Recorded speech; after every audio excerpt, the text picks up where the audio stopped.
RPG for You and Me presents Neon Heat, an actual play duet podcast using the Savage Worlds system in our custom cyber fantasy setting. It's been a labor of love creating it for the past several years, and we hope you enjoy. Previously on Neon Heat, Athena and Pavi correspond with Thalassica, and Pavi joins the task force. Athena charms her potential Mobius informant, Charles, and Zadal meets with Athena and Pavi very briefly to ask if he can come over later, looking shaken. The task force enters the waterfront address they were to investigate, and in the end gain nothing but substantial wounds for Pavi.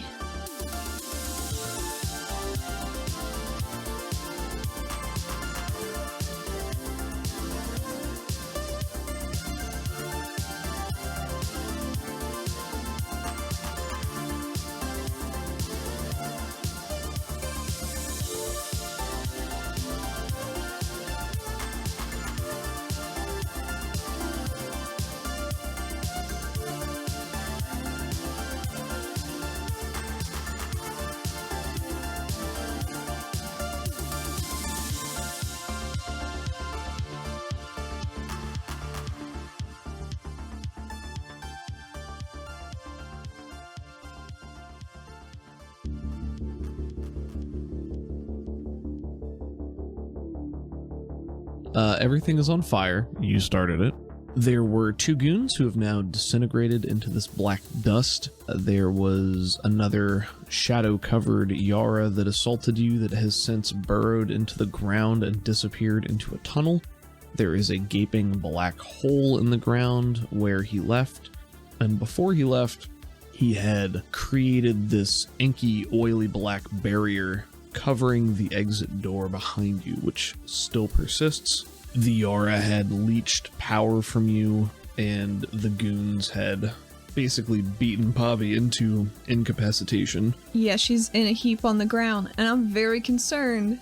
Yes, and they had busted up her arm pretty badly from what you could tell. Is it her tinkering arm? It is her dominant arm, which is her right arm. Her tinkering arm. So right now, it is you, and Pavi is unconscious. How many wounds do you have? I have one wound and one fatigue, currently.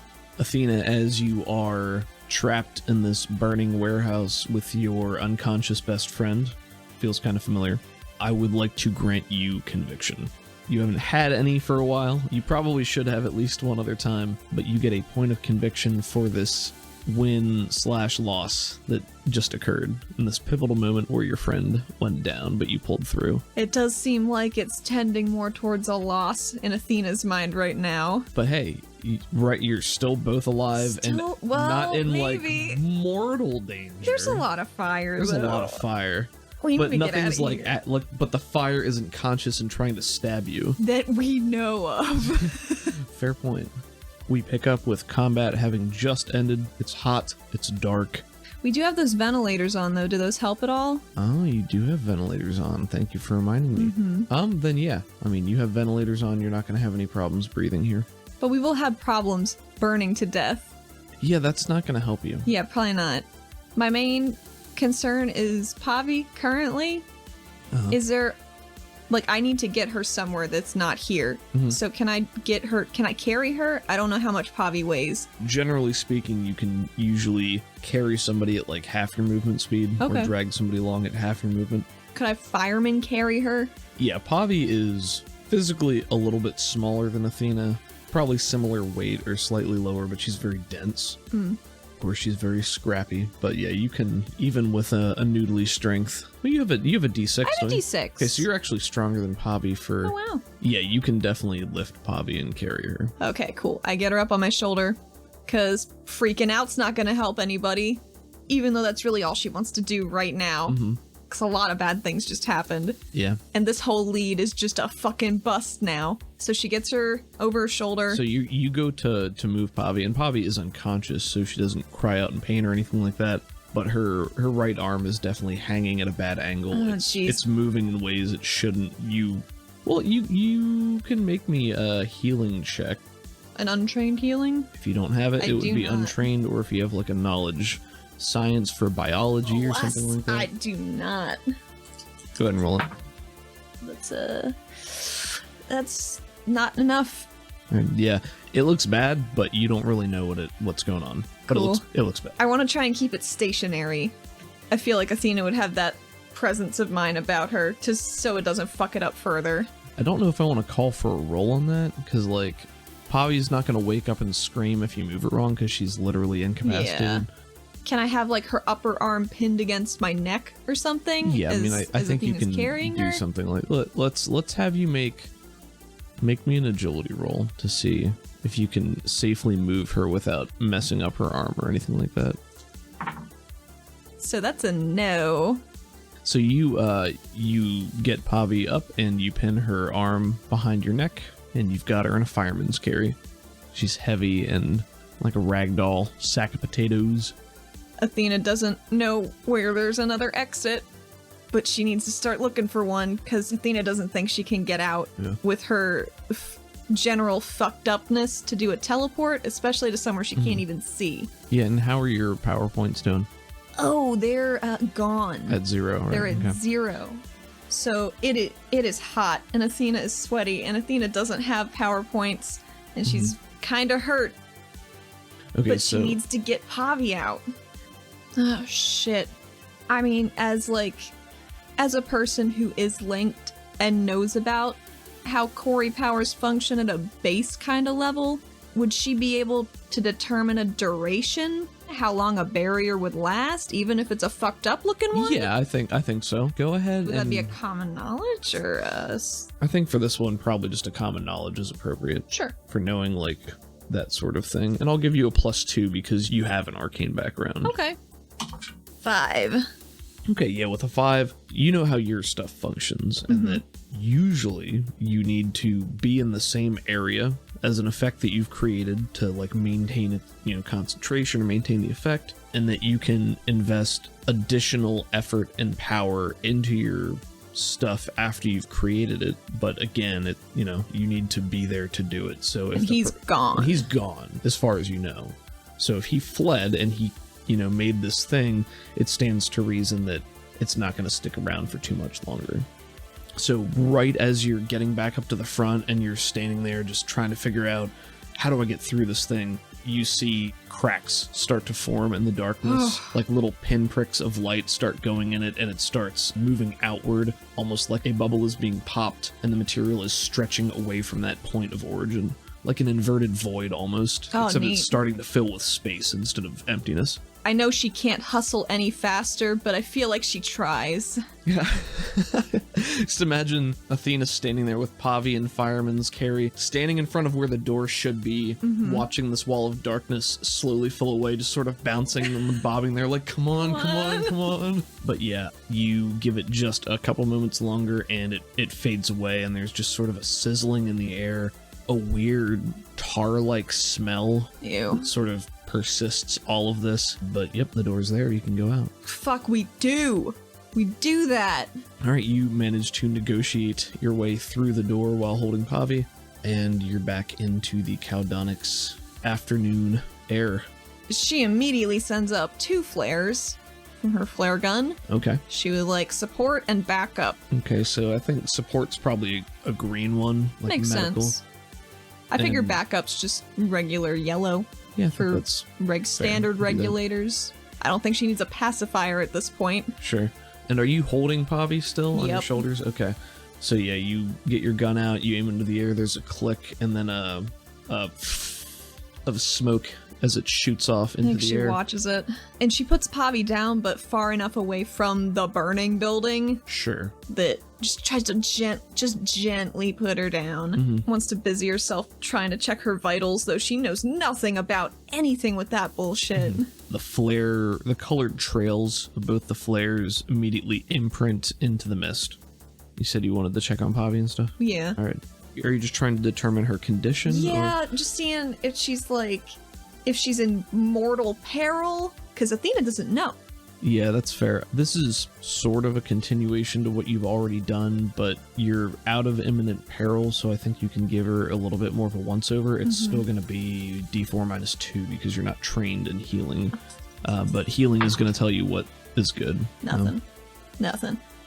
You're looking at her. Her face doesn't look too bad. You know, she's got a couple of smaller welts, I'll say, and just red marks where maybe she was hit or struck. And overall, she looks like she's in one piece. Good. But you look at her arm, and it is mangled in a bad way. Oh, God. You really don't know if it's permanent. You don't know to what extent this is going to hurt or affect her. You can tell that she's breathing, but she's out, and the arm is not doing well. I do not want to try and wake her up at all. As long as she can stay asleep or passed out, it's going to be better for her. So Athena just sits in front of her waiting for help because she can't help at all. Yeah. Athena, you have fired off the flares. You're checking on Pavi. You ever slumped against another building nearby? I have her laid down right next to a building, so she's out of the way for when people come, but easily accessible for people that can help. Gotcha. And your general plan is to just wait here until people get here? Okay. Can you roll me a notice, please? Yes. That's a 2. You're waiting here and you're looking around, and even through the thick mists, you can see the tall, dark spire in the center of the city. And maybe even this far away, you can see almost an imperceptible shifting as it rotates, and then 2 dark forms jumping off the top. Nice. And maybe heading this direction. Oh, I hope so. Another minute or two goes by. There are a couple of pedestrian citizens who come running from one end of the block, having seen the smoke. A couple of them are holding firearms, just looking around. Firearms? Like ballistic firearms? No, or like Corey. Okay, cool. Sanctioned firearms. Cool. Weapons. She thought she was gonna have to make some arrests. Yeah, no, a couple of them come running from the end of the block. I think 3 of them. And these guys are dressed just like day laborers. Like maybe they were just passing the street and saw the smoke. You know, one of them is leading the pack. He looks like maybe he's human. Ori. He runs up to you and he says, "What's going on?" Fire in the warehouse. Area's locked down. Proceed with your day. We have regulators on the way. You say that, and he listens. Clear people off if you can. Yeah, he listens attentively and nods to you and says, "Sure, you got it."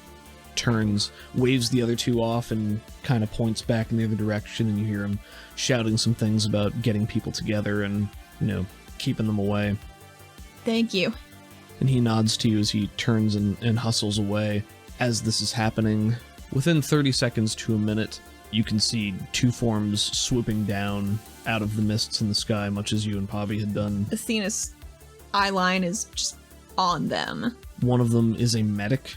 On their armor, like, they have whatever badge they have, but they have white trim instead of, like, color trim. Sure. So it's easier for people to see them if they're paying attention, but it doesn't really detract if you're just a rando person. I like that. That makes sense. So yeah, one of them is a medic, and lands. They take off their helmet. You can tell it's a woman. So the medic is a human woman. She has medium cut auburn hair pulled back into a ponytail, sort of pale washed out skin. Gotcha. And Land's helmet comes off, notices you over there, and immediately rushes over, stowing her gun. She's got a side satchel she pulls out and says, "What's going on?" Regulator Pavi got hurt. We need assistance. I don't know how bad she's hurt, but her arm is substantial. She's unconscious. I don't know what to do. Can I help at all? And sort of shoos you off to one side and moves in. And as that's happening, the other regulator swoops in. Their helmet remains on. They have a telescoping staff that they pull out, and it sort of snaps out, and they twirl it, and the bladed tip sort of slings out on the end. And they come over and offer you a silent nod, and then just sort of look around and keep the perimeter. And the medic starts asking you more questions and says, "How did this happen?" Two men were stomping her. They got her to the ground. Just stomping, and I couldn't get there fast enough because there was another combatant who got away. She nods to that, and she goes about, looking at her. Athena's pacing back and forth. The woman goes through basic spot check medical routine, pulls up the eyelid, has a little light, flashes it under there, see if there's movement, checks for pulse, just goes through and does a lot of stuff that you don't understand because you don't have any healing. Right. So continues in silence, and the other one who has the bladed staff starts to question you. And as this is happening, there are 2 more squads that fly out down out of the mists in their wingsuits and land in varying degrees of hardness. I think 3 of them that do pretty well, and then a 4th one sort of skids a little bit longer. You know, not every time's perfect. Windmills and comes to a stop, but they're all carrying Corey submachine guns, and they pull up. The guy with the spear sort of waves them over. What's going on? Where is everything? Everything is inside. We need to get these fires out before it spreads. There's a tunnel. We need to collapse it or something. Combatant fled. He went down there, but he can burrow, so you say maybe that. He's gone. I don't know. You say that, and he nods to you, and he turns and takes a couple of steps towards the extra regulators who came down and starts barking orders and pointing around and waving, things like that. And then the medic says, well, she's alive, but we need to get her back. Okay. The guy with the spear comes back to you and says, come with us, we need your help. He takes the front and goes towards the warehouse, which is now sort of pluming black smoke out of it. Yeah. And as you guys are moving towards it, there is a crowd of citizens coming from the opposite end of the street again, where those 3 guys had come. And they're all dressed very similarly to the one, and you see the guy at the front is the same one who had talked to you earlier. And he points over at the warehouse and is much like the regulator, sort of waving his arms and commanding the people coming with him. And he points out towards the waterfront. And you see them fan out, and they basically make a long line, and a bunch of them just start basically using Corey-related powers to siphon water from the waterfront onto the warehouse. They're so good in East City. They're so good here. Oh. They're much more put together. Yeah. They start to do that. The other 4 regulators with the firearms continue moving to the warehouse and, like, with you. And the guy with the spear goes off to talk to the group of citizens and sort of coordinate with them. So you move towards the warehouse with the 4 with firearms. How would you like to handle it? What do you do? I give them a rundown on the situation. Just that there's fire, but we need to do a sweep to look for anything suspicious. Okay. I don't think she wants to specify that she started the fire at this time or place. Nobody asks you at this time or place. If they knew Athena, they might. Yeah, so you get inside the door with them. That gaping hole is still there. 2 of them fan out and go to do a deeper sweep of the warehouse, and they move quickly because there's fire everywhere. But yeah, and they saw everybody coming from the waterfront, so it's probably going to be put out before too long. As you start to fan out, the shutter garage door starts to go up, and the guys move in to start putting out the fires more. Good. They come back quickly from the end of the warehouse and sort of shake their heads, indicating there's nothing back there. Oh, good. And then everybody congregates around the hole, and they look to you and said, went down here. Yep. I do not think anybody should go in after him. They look at you, and then the one looks back at the other ones and shrugs, and he jumps in. Cool. I think 3 of them go in total, and a 4th one just stays up here to help keep the area secure. You're not gonna catch him. He was really fast. This is a fool's errand. We just need to close it off. You hear a voice come from down there, and it's sort of on a speaker projecting. It's like, you're probably right, but we gotta check. It's fair. And that's what they do, so. Fair. They're gonna go and sweep the tunnel. Alright, she's gonna look around where that voice was coming from while they're doing that. You go to the back of the warehouse. You get back there, you take a look around. It looks like it's just a warehouse. You can probably surmise that it was an ambush. Yep. As to the specifics, I'll leave that up to you. She returns to the hole, but she's not going in there. Yeah, I think you spend a couple minutes looking around, and by that time, the 3 guys come back up out of the hole. And, anything? Yeah, the one comes back, he shakes his head, and he says, it goes off a little bit, but it's caved in. Probably just didn't want us following it. Probably. Wouldn't be the first time something nasty tunneled over. That'd be my guess. Yeah. You might not know, but why is this warehouse, why does it have a dirt floor? Is that standard out here? I don't know. And if he doesn't know, Athena will go outside to ask the called leader of the people. Sure, yeah, I think the regulator shrugs and says, honestly, I don't know. Sometimes places have dirt floors, yeah. Maybe it was just cheaper for him. Maybe. It was really easy to ambush us from here, though. So Athena's walking back up towards the front of the warehouse, and I think she notices that her sword and her shield are just laying on the floor still. She's like, oh fuck, I've forgotten about these in this moment of stress. But I believe that, because those came from her grandmother, and they're special, and they're part of her, but, it's also her best friend, so I think in Athena's panic and her concern, that definitely makes sense to me. Yeah, so I think she maybe a little hurriedly scoops them back onto her arms where they belong, and grabs Pavi's tonfa too, because she did not think to grab those at all. Pavi will remember that. Oh, good. You go out to the citizen who had been organizing the others, and he answers the same question regarding the dirt floors, and he says, "It really depends on the building. You know, it's everything out here, if it's just for storage and things like that, it's not uncommon for it to be dirt. It's more cost-effective. I mean, makes sense to me, but... Usually not things poking about trying to eat it. I mean, I know a lot of this is solid rock out here, so I didn't know how common a dirt floor is. I guess it just depends, right? It just depends, as far as I know." Alright, I'm Regulator Sedaris. Just gonna keep this area quarantined for now. Thank you for your help. Oh, of course. Gotta look out for each other down here. Oh, we really do. Is your friend gonna be okay? Oh god, I hope so. Me too. I'm gonna go check on her if that's okay. Yeah, go ahead. And she does. How's she doing? Is she awake? Is she asleep? Yeah, the medic has repositioned her a little bit, seems to have brought out basically a splint, attached a splint to her arm, and is just trying to keep it in place. She looks up to you and says, "Well, I think she's going to be okay, but we need to wait for the meat wagon." Okay. I want to wait with her. Is it okay if I just go with her? Sure. I can escort her back then. Sure. Everything wrapped up in there? Got your backup? As wrapped up as it's gonna be. Well, that's good. Mm-hmm. Could have been a lot worse. It could have been. You okay? Let me take a look at you. Oh, I did get hit. I forgot. It's more common than you'd think. She smiles at you. She wiggles her shoulder to see if it hurts, and it does. You do that, and she sort of smacks you on the other arm with the back of her hand, just says, "When did that ever help anything?" Never. It's never helped. It hasn't. She takes a look at it. So that was from when he had clawed you in the arm, right? Yeah, it was an opportunity attack. That's right. She looks at it, and she says, "This is deep." Oh. No, it'll be okay. It should heal fine. It's very clean, precise. Looks like it was maybe a blade? It was a Yara. Oh. Yeah. Even so, this is precision. It's usually not this clean. Sometimes, more like a pincher claw. It's jagged. Those are worse. Those are way worse. That does sound like it'd be worse. You're lucky. I mean, he was no Rasmus, but... Oh, man.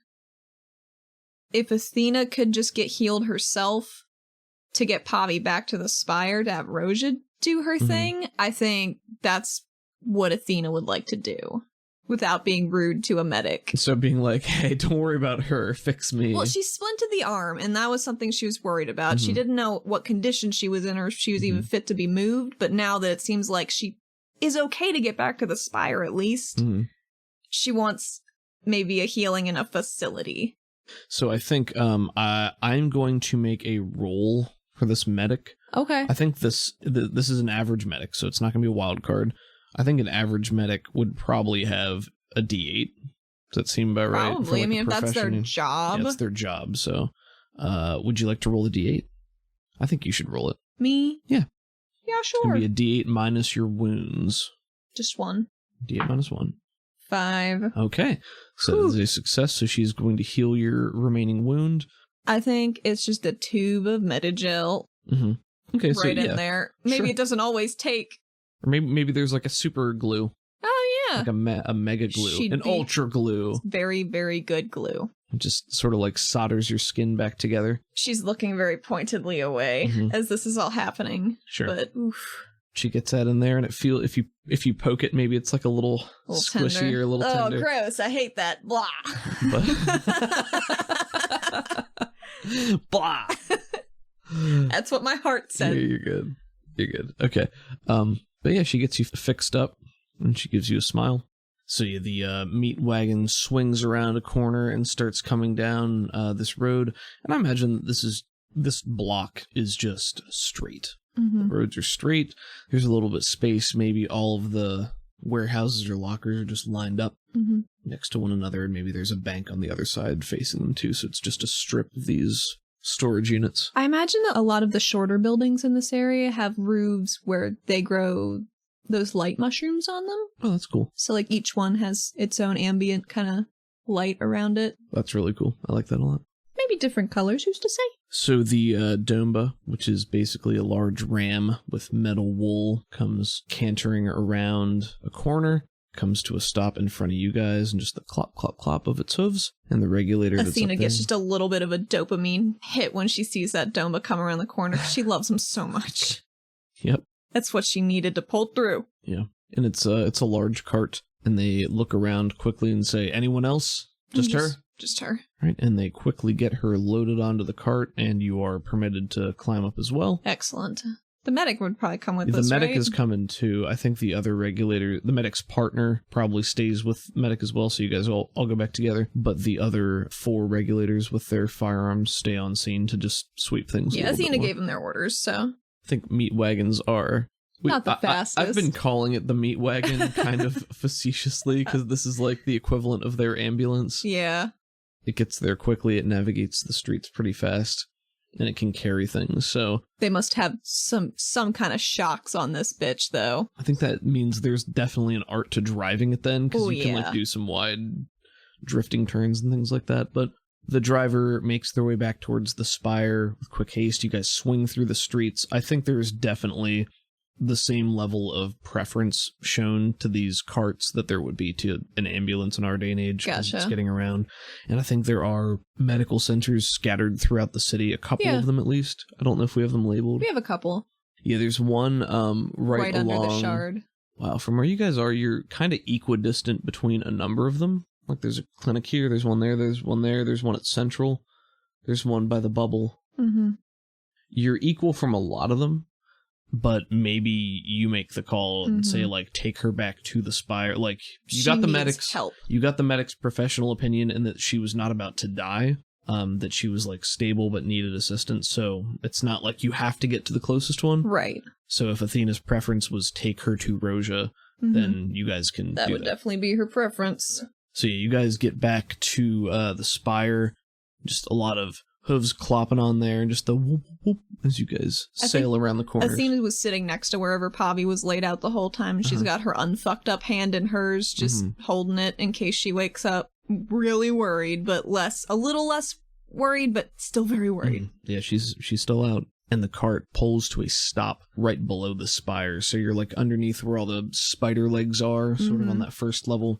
Those big old columns. Yeah, the columns, and then the bank of elevators that you can take up. The medic helps you to load her off of cart. Maybe the cart also has like a hover stretcher. Makes sense. Just lay her down on. Thank you. I got this. Don't worry about it. Yeah, no problem. Glad we could help.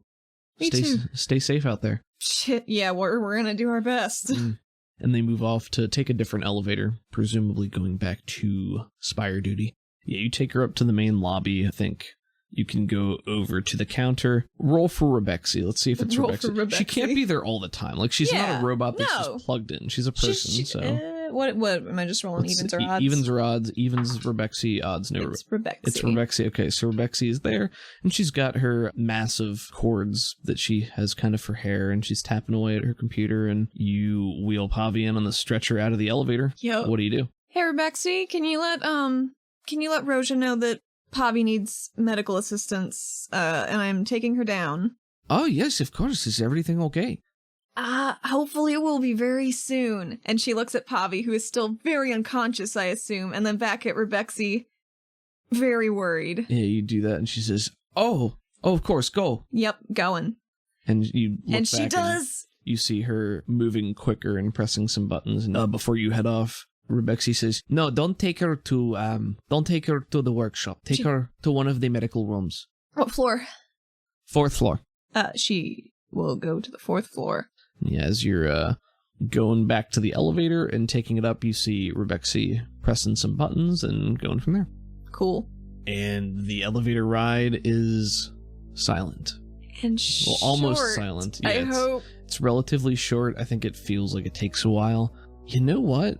Make me a spirit roll. Yeah, I probably need to. Including your fatigue. Not your wound, because that got healed. 8. Yeah, I think this is a moment where you're still pushing back against that claustrophobia, but you're more worried about Pavi, but both of those anxieties coinciding. rear their head. Yeah, they sort of clash together, and there's a moment where you feel like you're on the edge of panic, but you rein it in and you center yourself. How do you center yourself? How do you stay focused? Holding Pavi's hand. Yeah, I think you... Just feeling that she's still got a pulse and everything's gonna be okay, maybe.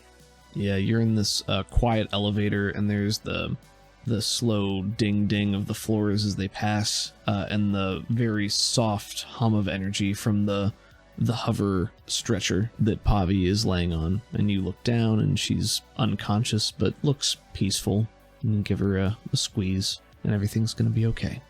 And the elevator dings and opens, and you head on in. I think Rebexy probably told you a room number. Let's say 403 was the room number. 403 sounds good. And you push down this hallway, and they're all very clearly labeled, and you're at 403 before you know it. I wheel her in. Just, is there a chair to sit in? Yeah, there's a chair to sit in, and I think this is probably just a pretty basic-looking hospital-type room. The Spire is not set up to be a long-term facility. So they have these It's a triage area. Yeah, it's like a triage area. So there's a couple of these rooms set up just in case of emergencies or catastrophe or things like that, but it is not meant to function like a hospital. So you come in here and there is basically a normal hospital bed, but I think these are also retrofitted to sort of accept the hover stretchers when they come in. Oh, they can just slide it right in there. Yeah, so you just slide it right in, just all in one type thing. Clicks in, and Pavi sort of jostles. Thank you. That's the word I was looking for. She jostles a bit and then is motionless, and there is a chair that you can sit in, and no one else here yet. Okay.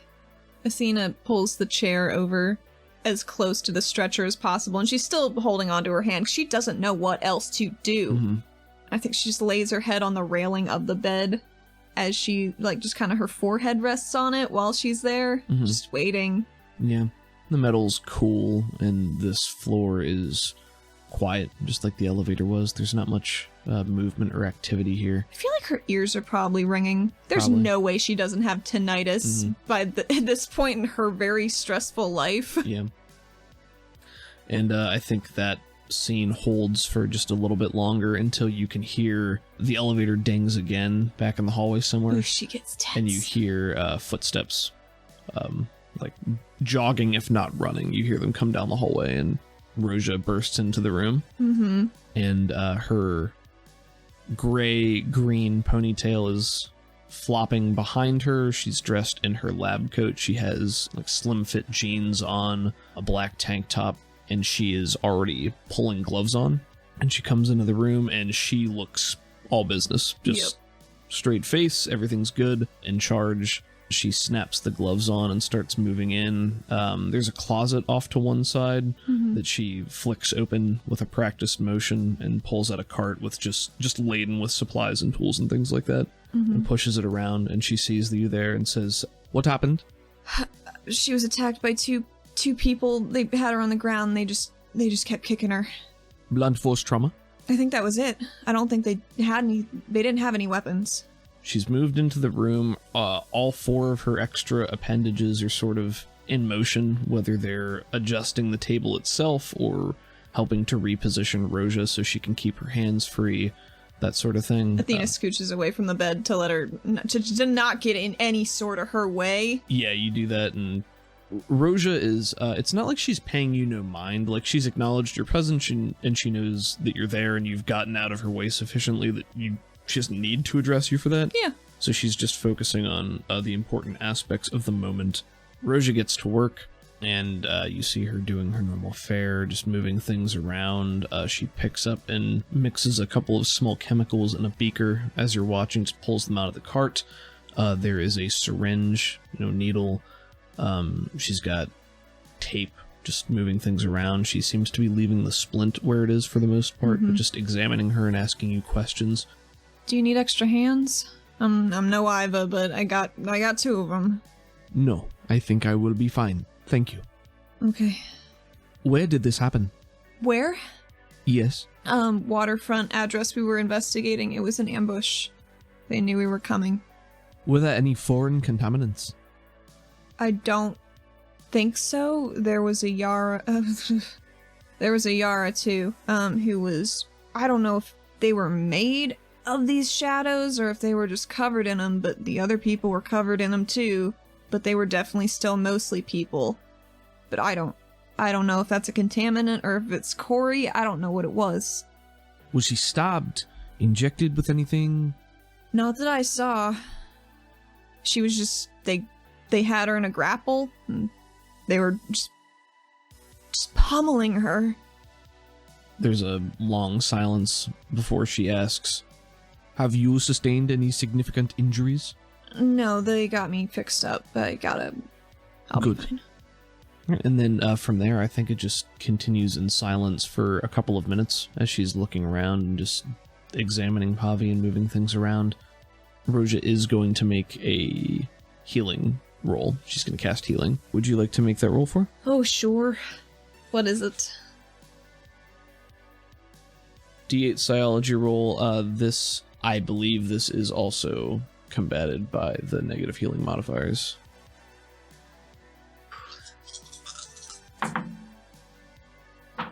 Five. I'll use a Benny, because she has 2, right? She has As 2 a wild bennies. card. Yeah. I'll use one of her bennies to try on a reroll. Okay. See how that goes. Okay. Can I use her second Benny? Sure. That's a 7. Okay, so still just 1 success. So I'm going to say that maybe just in the time it takes Roja to do this, it's too late to try additional times. Gotcha. It'll just, That's fine. She gets her 1 heal. So you're watching Roja go about these, her tasks and looking through there, and she opens her mouth and sort of reaches inside her mouth and pulls out this long, it almost looks like a long needle. Just like just pulls it out. Looks like from under her tongue. She grimaces a little bit, but does not say anything. And she's holding it there, and you can see this thing is wet. Like there's a little liquid on there, and she holds it up to the light just to look at it, and then messes with a couple of things on her table. And then you watch her take it out and look at Pavi's arm and sort of adjust it, and then she just drives it into Pavi's arm. And you can see there is a discoloration under the surface of Pavi's skin. Maybe it's like a green. Checks out. And then, She's a pretty and then green it lady. spreads through her skin, and you can see there's a little bit of motion under the surface of the skin. Maybe a couple of her bruises look a little better. Something like that. Well, I think she's going to be alright. But she certainly sustained a significant injury to her arm. Yeah, she has. But she'll recover. Can the arm be fixed? Yes, I believe so. Okay, good. Oh. It has been broken, but medical science is much better than it used to be. Especially when we have a quick response team such as this. I've seen worse. Good. At least it was relatively in one piece. Yeah. I think Athena, she's pretty checked out right now. Roja turns around, and she still has her gloves on. She's got, I don't want to say rigid posture. It's not relaxed. It's business-like. Her hands are in front of her. They're more clasped or sort of held together, like they're not crossed. It's not an aggressive posture or anything like that. Well, I'm glad you're both in one piece. You don't look well, Athena. I don't feel very well right now. What do you need? I think you start to waffle, and she moves in slowly and sort of softly and says, just relax. And she starts to examine you and just sort of pulls out a flashlight, and she's looking over you and just doing the once over, follow the light, etc., etc. I think you're in shock, Athena. It's not uncommon. The Yara stole my Corey. What do you mean he stole your Corey? He took it out of me.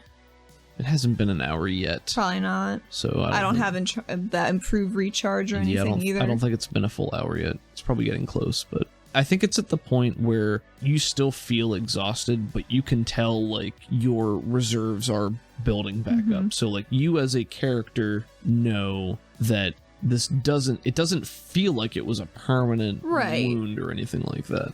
He took it, and I couldn't stop it, and I couldn't get us out. That's all I got. She pats you on the shoulder, and she says, It's all right, Athena. You did make it out. You're both alive. That's what matters. And she, Athena's pretty uncomfortable and also in shock, I guess. She fully expected Roja to be very, very angry with her, so this is a little bit of a throw for her.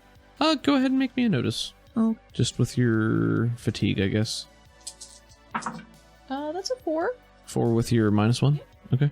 Roja she looks tired. Mm-hmm. She certainly looks fatigued and exhausted. This is not Roja as you've normally seen her. You've seen Roja in a couple of different settings. You've seen her normal business as usual, although at that time she also knew who you were and was, so maybe you got a little bit of a facade at that point. Right. You've seen Roja Confused and angry. and angry And angry. and other things. But I don't know that you've seen her quite like this before, where it's more reserved and just tired and not solemn, but soft-spoken and just very reserved. Okay. And she says, Athena, there's nothing you can do here. Nothing else you can do. I mean, I knew that. That's why I brought her to you. Good. Please go home and rest. Okay. You need to rest. Probably should rest. Are you going to be safe going home? Well, I'm not gonna wingsuit there, so... you do get a little bit of a laugh out of her. It's a tired laugh, but it's... Nice. Nailing it. That's a good sign you can still make a joke. Mm-hmm. Good. Are you okay? Yes, I'm fine. I kind of wanted to stay until Pavi wakes up, but I don't know how long that'll be, and I actually, I have to go. I also do not know when she will wake up. It should not be too long. I will stay with her. I will make sure she knows that you got her here and that you are worried for her. I think she leans a little closer to Roja and, beckons her forward a little bit. She tilts her head in question, but leans in. Please keep her safe, 'cause I don't know who else knew we were going to that address today. But some people here knew, and Pavi almost died. So, I don't know if she's safe. And I can't keep her safe. I'm a liability right now. I can't do anything.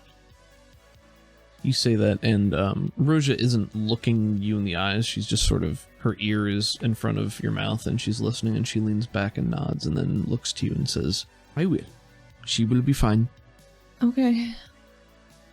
Right Well, now, you need to go home and take care of yourself. I think Athena nods, because going home does sound like a pretty sensible thing to do in this situation. But I think she looks at Roja and says, I'm sorry I lied to you so much before. I don't really want to lie to anybody. I think Roja is still watching Pavi as she responds, but she shakes her head and says, I understand why you did what you did. It doesn't matter now. All we can hope to do is grow, get better, do better. I know I can trust you to be honest about stuff at this point. That earns you a raised eyebrow. Do you think Pavi would have been better off if I hadn't sent any cards? 'Cause I just don't know. I come back in 2 weeks and she's almost dead. That's not what I wanted. Roja takes time. She considers this. Her arms are still crossed. She watches Pavi. Eventually she looks back to you. I don't know, Athena. There is ultimately no use in speculating over what has already passed, aside from learning for the future. I don't believe that you would abandon her a second time. I don't believe that you would ever intentionally put her directly in harm's way. It's impossible for us to know if any of this would be happening, regardless of whether or not you had returned to the city. We don't know, Athena. Were you the catalyst? Are you the trigger? Is this all coincidental? We are cripplingly in the dark, and there are times when lack of information can get you killed. Bad intel. Pavi is strong, and she will be fine, but who's to say what will happen the next time? We need to move faster. We need more. We need more allies. And I think she, at that point, stops and sort of realizes that she's talking out loud about this at the spire when that's kind of previously been. Yeah. And she just sort of looks over to you and purses her lips, maybe a little, chagrined that she was the one who was an idiot this time, but I think Athena shrugs and throws up her hands, and she raises another eyebrow sort of in acquiescence to that, like, sure, yeah. I didn't think they'd have this specific med bay bugged for any reason, but you never know. We never know. There's a lot we don't know. But I know that I don't know what I gotta do. I don't know. I gotta keep moving and keep doing stuff. Well, Athena, the way I see it, there are only two outcomes if we continue digging this hole. We win or we die? At its core, I think that is oversimplified but accurate. Sometimes it helps to be reductive. I don't know. I was going to say something about treasure or something hidden, but Treasure? I don't know what you're digging. I'm tired. Yeah, me too. I think she gets up. But she does go over to Pavi one last time and give her hand another squeeze, and I think she kisses her head before she heads on out. Yeah, Roja stands by and watches you do this. I think as you're moving to walk out, Roja is now standing and watching Pavi with crossed arms and a tired and worried expression, and we have a shot of Athena walking out the door, and Roja turns to her and says, Be careful, Athena. I'm hearing that a lot these days. Thanks, Roja. and she gives you maybe a slightly strained half smile Yeah. and turns back to Pavi. Okay. So you are heading home? I think she stops by Rebexy first and leaves a note for Bolt saying that the investigation didn't quite go as planned and we both got a little hurt, so I'm going to take an early day and just go home and heal up for tomorrow. Okay. That's what she's doing. You can hand that off to Rebecca and she'll inform you that she'll pass that along on your behalf. Excellent. Now Athena's going to go home, I think. How do you get home? Probably the highway. Highway? Cool. Yeah. I mean, the hub's right there.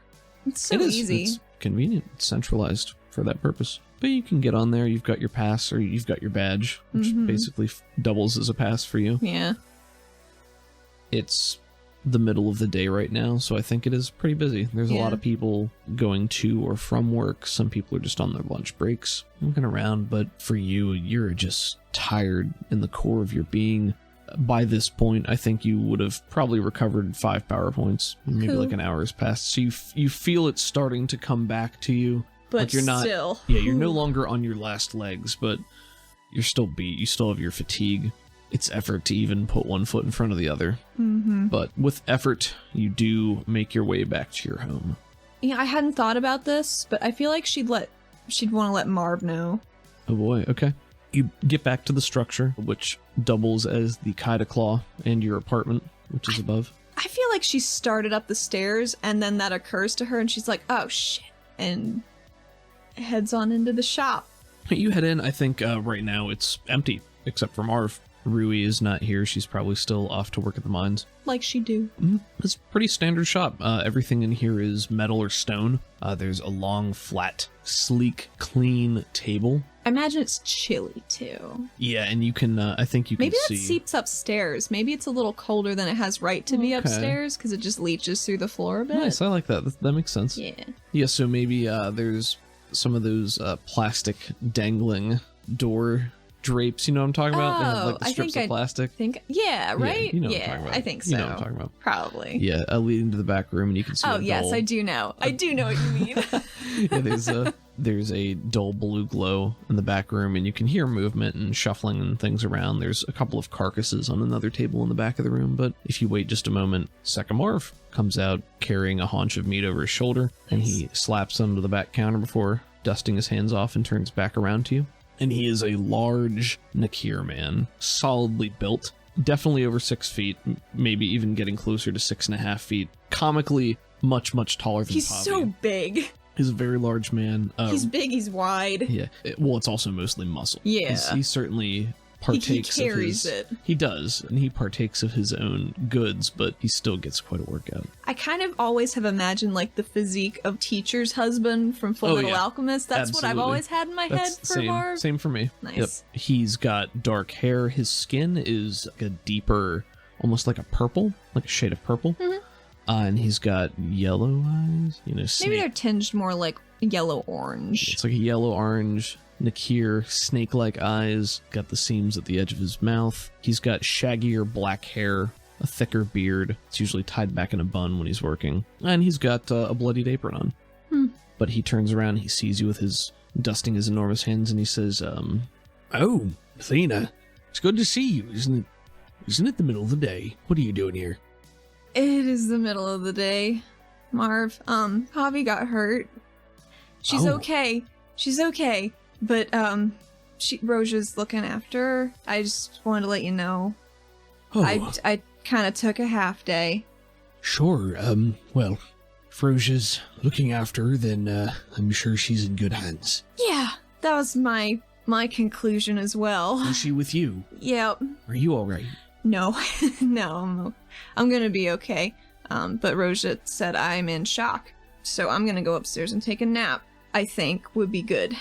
Oh, okay, well, if you need anything, you come down and you let me know. I will. It's gonna be alright, Athena. Yeah, it will be. I'm sure. Pavi's okay, you said. Her arm's a bit messed up. It's her working arm. So I'm concerned about that. Oh. Roja didn't seem like she thought it would be a problem, but you know me, I tend to worry. Sure. Well, thank you for telling me. Yeah, I wasn't gonna tell you. No, of course not. Well, where's my daughter right now? She's at the Spire. She's just being looked after. Sure. Hopefully she'll be home. I don't know when. Roja might bring her home later. I don't know. Okay, well, if you know anything else, you'll tell me. Of course. Thank you. Mm-hmm. Well, I'll make sure Miri knows. Smart. Good. Yep, well, you've successfully made him look a bit more worried. Excellent. But he's taken it in stride. Cool. If you don't have anything else you want to talk to him about, he's not going to occupy your time. Cool. I think she sends her love to Pavi's mom and, of course, to Marv himself and heads on out. And he nods to you and smiles and wrings his hands a bit as he sort of looks around absent-mindedly, like he doesn't remember what he was in the middle of doing and is clearly occupied by other things now. Mm-hmm. But he'll go back to that as you walk out of the shop and up the back stairs to your apartment. Yep. Just gonna go inside. Okay. I think she's gonna get a shower and just clean herself up in general. You filthy mess. She is a filthy mess right now. She's so sweaty and bloody and... Gross. Gross. Yeah, so you can certainly get back. Athena has the opportunity to rest, get a shower. I think she makes some coffee, even if that's not advisable for her general anxiety levels. Sure. All right, so you recover 1 level per hour. So at this point, your fatigue would have left. So maybe it's during the ride on the highway is when you're sitting there and just nothing bad is happening. You've left the that she's aware of. Right. Nothing bad is happening to you actively, and you're able to just collect your thoughts and get your breath and recover your fatigue.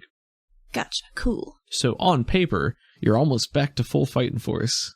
Almost. Yeah, I think Athena putters around the apartment for a while, watering plants, just with nervous energy, not really knowing what she should be doing, because she hasn't really had a lot of downtime without people around. Mm-hmm. And I don't think she knows what to do with herself anymore in general. I think that makes sense. She needs a hobby. Probably. So by the time you get back here, it's probably early afternoon, maybe like 1, 2 p.m., something like that. So you're going to have a couple of hours of downtime where you can just relax or putz around or do whatever. I think she does dishes, so Pavi doesn't have to worry about them when she comes home. That's nice. Fills up the water filter. Mm-hmm. Very nice. I think we can probably safely assume that you're just going to be here until Zidal shows up. Is that fair? Yeah, I think she's looking at the helmet. Mm-hmm. She got the mask, the helmet. Sure. Would you like to remind us what that looks like? It's a matte, dark gray material with a U-shaped eye slit that's very red and it glows a little bit. Cool. Pretty cool. It's very simple. Mhm. She's hoping it's very imposing. Okay, so early evening, 6 o'clock, there is a knock at the door. I go to open it. Okay. You go to open it, and there is a human man standing there. He looks like he's in some sort of delivery outfit. Okay. Like a courier, something like that. I think she gives him a once-over and is nervously ready to turn her bracers into something. And you answer the door, and he says, "Have a good night," and starts to walk away. Excuse me? He pauses and looks back to you and says, "That's it. What? That's all. I don't understand. I was just supposed to knock on the door. Okay. Have a good night." Ar- And he keeps walking. Alright, bye. Yep, he leaves. She does not quite know what to do with that. What are you doing? Casting empathy? Like, as he walks away? Yeah. Okay. Suspicious. 4. As this very average-looking gentleman is walking away, you, almost as quickly as humanly possible, or as Oriville, as quickly as is possible for Athena, you squint at him and get a read on his aura. He looks tired, bored, irritated, just plodding through the motions, but you don't detect any kind of distortions. That's weird. Well, guess she's going back inside. All right, you close the door and you turn around and you walk back inside, and Zadal is standing in the middle of your living room. And you see him, and he immediately, like, sort of waves his hand and puts that finger up to his mouth vent again. She puts her hands up and looks at him, and she looks for a notepad. Just a little writing notepad. Uh-huh. And I think she'd write down, audio surveillance here. Can't talk unless you want people to... You start writing all this she's out. just scribbling furiously. Her handwriting is garbage. He sees you doing that, and he walks over to you and puts a cold metal hand on your arm, and then you hear his voice in your head. Yeah, you don't need to write that down. Oh, thank God. I'm so tired. Yeah, that I like what you were doing there, but not a good use of time here. No. What's going on? I kind of want to ask you the same thing, because there was some buzz about something happening in East City, right around where that warehouse was. Yeah? Is, I guess, well, maybe was now. I mean, there was fire, something like that. Well, it didn't burn down while I was there, but I did set it on fire. I think Athena just catches him up on what's been going on. Just tell him everything that happened. Well, I now feel quite worse for leaving you there with just the two of you. You couldn't have known. You couldn't have known. I didn't know. Sure. Well, I just... is everything else going okay otherwise? Other than Pavi getting super fucked up, the people getting away. I mean, you made it out, didn't you? Yeah. Sometime you survived. If it was an ambush and you survived it, that's a win to me. I mean, How did they know? where did you get the address? I got it from the duffel bag Which one? we found at the apartment that was supposed to be exploded. Okay. But I don't understand why they would just have an address in a bag that we weren't supposed to find so they could ambush us later. That doesn't make any sense, but I put it through processing at the Spire, so people have seen it there. I don't know who else. I Pretty mean, sure Silas knew. it's one of two things there. I mean, it's either they went back for the duffel bag and it was gone, and they knew that somebody had it, so they set up an ambush there. Or like you said, you put it through processing, and other people knew about the address, so there was enough time that they set up an ambush there. I don't know. I don't know. Well, that's just one more thing down on the pile, I guess. Yeah. I think Athena wants to look at him real hard and see if he still looks like a shaky boy like he did earlier. You know what I mean? Like he So looked pretty visually or with empathy? visually. Yeah, you're. I'm not gonna make your roll for anything, just to evaluate what he looks like. But Like, is his Corey still off looking? He looks like he did earlier. Yeah, he Okay. looks the color is slightly distorted from what it normally is. He looks rough, just tired. He's fidgety. His movements and motion are just a little off, maybe a little sloppier or a little skittish. So, what's up with you, man? You look off, and I've been really worried, and you just stopped talking at one point today. I don't know, what happened yesterday? What happened today? Is someone following you? What's going on? I don't know the answer to all those questions. I'm okay. Yes, I'm okay. I do not know if I am being followed or have been followed. Do you think you've been followed? I think there's a chance, but I don't know for sure. Oh boy. Okay. Oh boy, I'm buckling in. I'm just preparing to ask a stupid question here. Do you trust me? Are you willing to trust me for even a little bit here? Well, I think you gotta know that I do, because we're here, and the past couple days have been the past couple days. Alright, then, I just thank you for extending me that trust. I am here to help. I want things to work out, to be good. However, that means that there's certain specifics I can't give you right now. Okay. Yeah, I know. Okay. I know. But believe me when I say that it'll all make sense, hopefully soon. Ooh, boy, I hope so. Yeah. I'm kind of juggling a lot of those kinds of scenarios right now, it seems. I know. This will hopefully clear things up a little bit. You got a time frame on that? Not to be pushy about your assistance. Well, it's not my time frame, so no, I don't. Soon, hopefully soon. I think then there's a long silence as he stands there, probably staring off at the wall or so, just lost in his own thoughts for a long moment before he speaks again. Alright, something is wrong with Silas. What's wrong with him? Um, I mean, he looks really, really sick and tired. This is one of those things where, maybe showing you is a little bit easier than telling you. That would probably help. If you're okay with that? Yeah. Alright, well, then hang on. Okay. And Zadal takes a couple of steps over to you, and he puts his hand on your arm again, and there's a pause, and you feel that presence.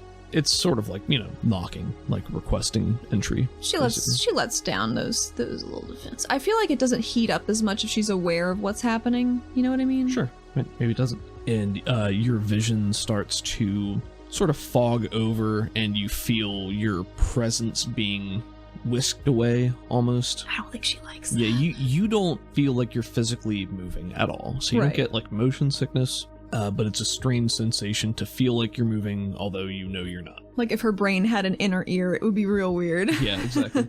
So a scene fades into view, and you realize that you are in the Oculus's office. It's the same office you've been in a number of times over the past 2 weeks or so since you've been back. It's dimly lit. The orange wall of Corey energy, the pillar of Corey in the middle of the room casting the orange light. Silas is sitting at the desk at the back, and you realize that you are viewing the scene from Zadal's point of view. Okay. So first thing you notice is that your center of gravity is much lower, so your vision is probably at least a solid 2 feet shorter than you That's are gotta now. be So weird. the perspective is different.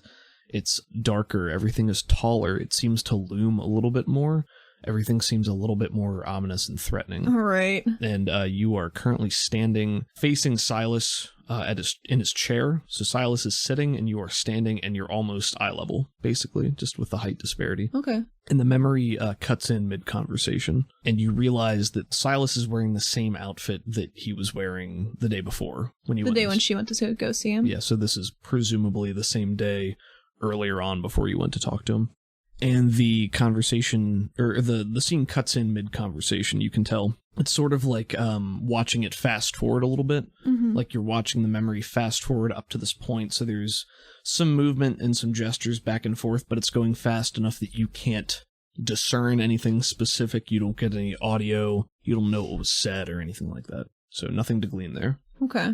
But Zadal has been pacing in front of the desk with his hands kind of clasped over his head. And he stops, and Silas looks at him and says in a very tired voice, "Don't you trust me, Zadal? Aren't we friends?" Of course we are, Silas. I never asked to do this, and I never have before, and I don't really want to again. I know it's an invasion of privacy and all that stuff. I just gotta make sure. You know? You okay with that? And Silas looks tired, but he's got a smile. Nothing pained, just tired. Of course, my friend. If it sets your mind at ease, you know I've nothing to hide. Silas leans onto his elbows, resting his chin on his hands and closing his eyes with, again, a tired smile, maybe a placating smile. And again, from Zadal's point of view, we see the color filter of the room and the world change. The world becomes shades of black and white and gray, and it's very strange, especially in this already dark room. The quarry becomes this incandescent white light, and this pillar and the wall shining behind him. Silas's silhouette becomes much grayer, and in that moment, Silas's mind is plain to see. There is a multicolored nimbus drifting around his head, which Zadal focuses on after a long and uneasy pause.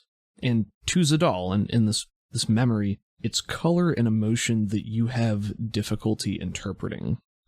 So Athena interprets her empathy power through colors and movement and things like that. Zadal seems to do something different. He uses psionics, and you're not sure that this is the same, but you see that Silas's consciousness is visible in front of you, and it's a solid entity or thing. Like his consciousness as you're looking at it is a thing. Okay. You can tell that it's one entity. It has shape as you look at it, but what you see, you know, is distorted somehow. You don't know why you know that, but maybe from viewing as Zadal, you're picking up residual feelings from that moment that are connected with the memory. Okay. Sort of context information for a ride-along, let's say. Gotcha. And the longer Zadal focuses, the more inconsistencies and distortions take shape. And almost like he's pivoting or rotating a picture or angle, the form shifts, and we see an enormous gaping black hole where this energy should be. Ooh. Just emptiness. Gone. Just missing. And there is a palpable wave of shock and dread that washes through Zadal in this moment, and then to you. You can feel what he was feeling, and there's something else, something deeper underlying that you can't quite interpret at first. And I would like you to make a spirit roll at -2. I'll Benny that. This seems pretty important. It's up to you. Context. I want to know. Yeah, okay. Oh, God. No, not Benny. Oh, boy. Oh, no, you're spending last Ben. Okay. Yeah, all right, this it's up seems to you. really important. Gotta use these different dice right here, maybe? To you.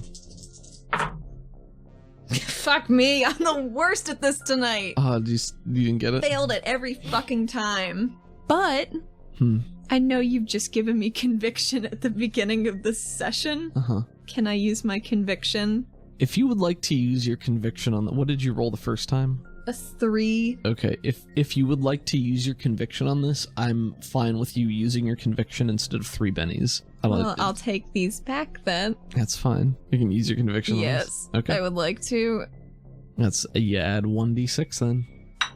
Well, Is it a 1? it brought me to a 4. Okay, so what? That's still a success. That's a I don't know. success! Okay. Jesus Christ! Or you could benny it to try to get higher. I'm just No, kidding. it's You don't fine. This is fine. have to do that. Okay, so Whew.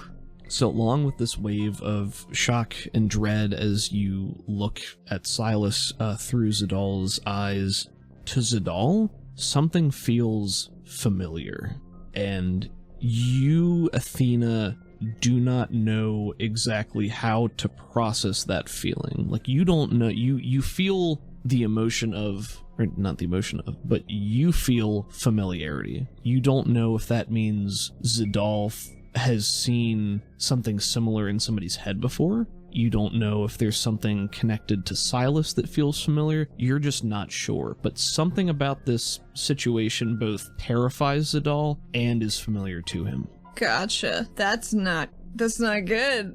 So that happens, and Zadal, in the memory, catches himself before he can move, before he can think or react or do anything. Silas looks up at him with that same sort of placating, lazy smile just in the moment, and he says, "There, you see?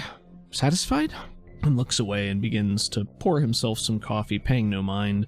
And I think as we see this, the world is still in black and white, and we just have this shot of this gaping black miasma and his energy, and he looks back at Zadal and is sipping at this coffee and just gives him a wide smile. And Zadal has one of those, I think moments? almost a panic attack as he's standing here like, what does this mean? How do I interpret this information? I don't know what to do.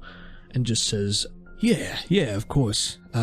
Thanks, Silas. Listen, maybe I've been at this too hard. I think I gotta take a day or two to just relax. Relax and unwind, maybe. Well, you've earned your time. Enjoy it. And take a few days off. Just let me know when you'll be back. He's tired sounding when he says that, and Zadal, I think, is already starting to sort of meander, like backpedal towards the door and nods to him and says, Yeah, will do, Silas, will do.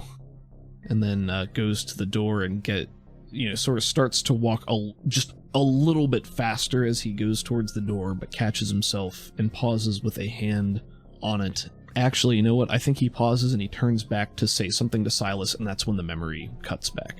It just sort of fades and dissolves in front of you, and then you find yourself back in your living room with Zadal. I don't think she, in her body, knows how to process what just happened. Yeah, and I think Zadal is already pacing the room. Like, you come back and Zadal is just already walking back and forth. You do notice that do you have like a carpet or a rug or something like Probably. that? Okay. He's walking quickly, but he's also making no noise. Okay. For what that's worth. What? What the fuck was that? I don't know. I don't know what it means. I don't know. Something's wrong.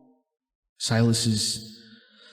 I don't know. I didn't see that when I looked at him. Well, you're not a psionic.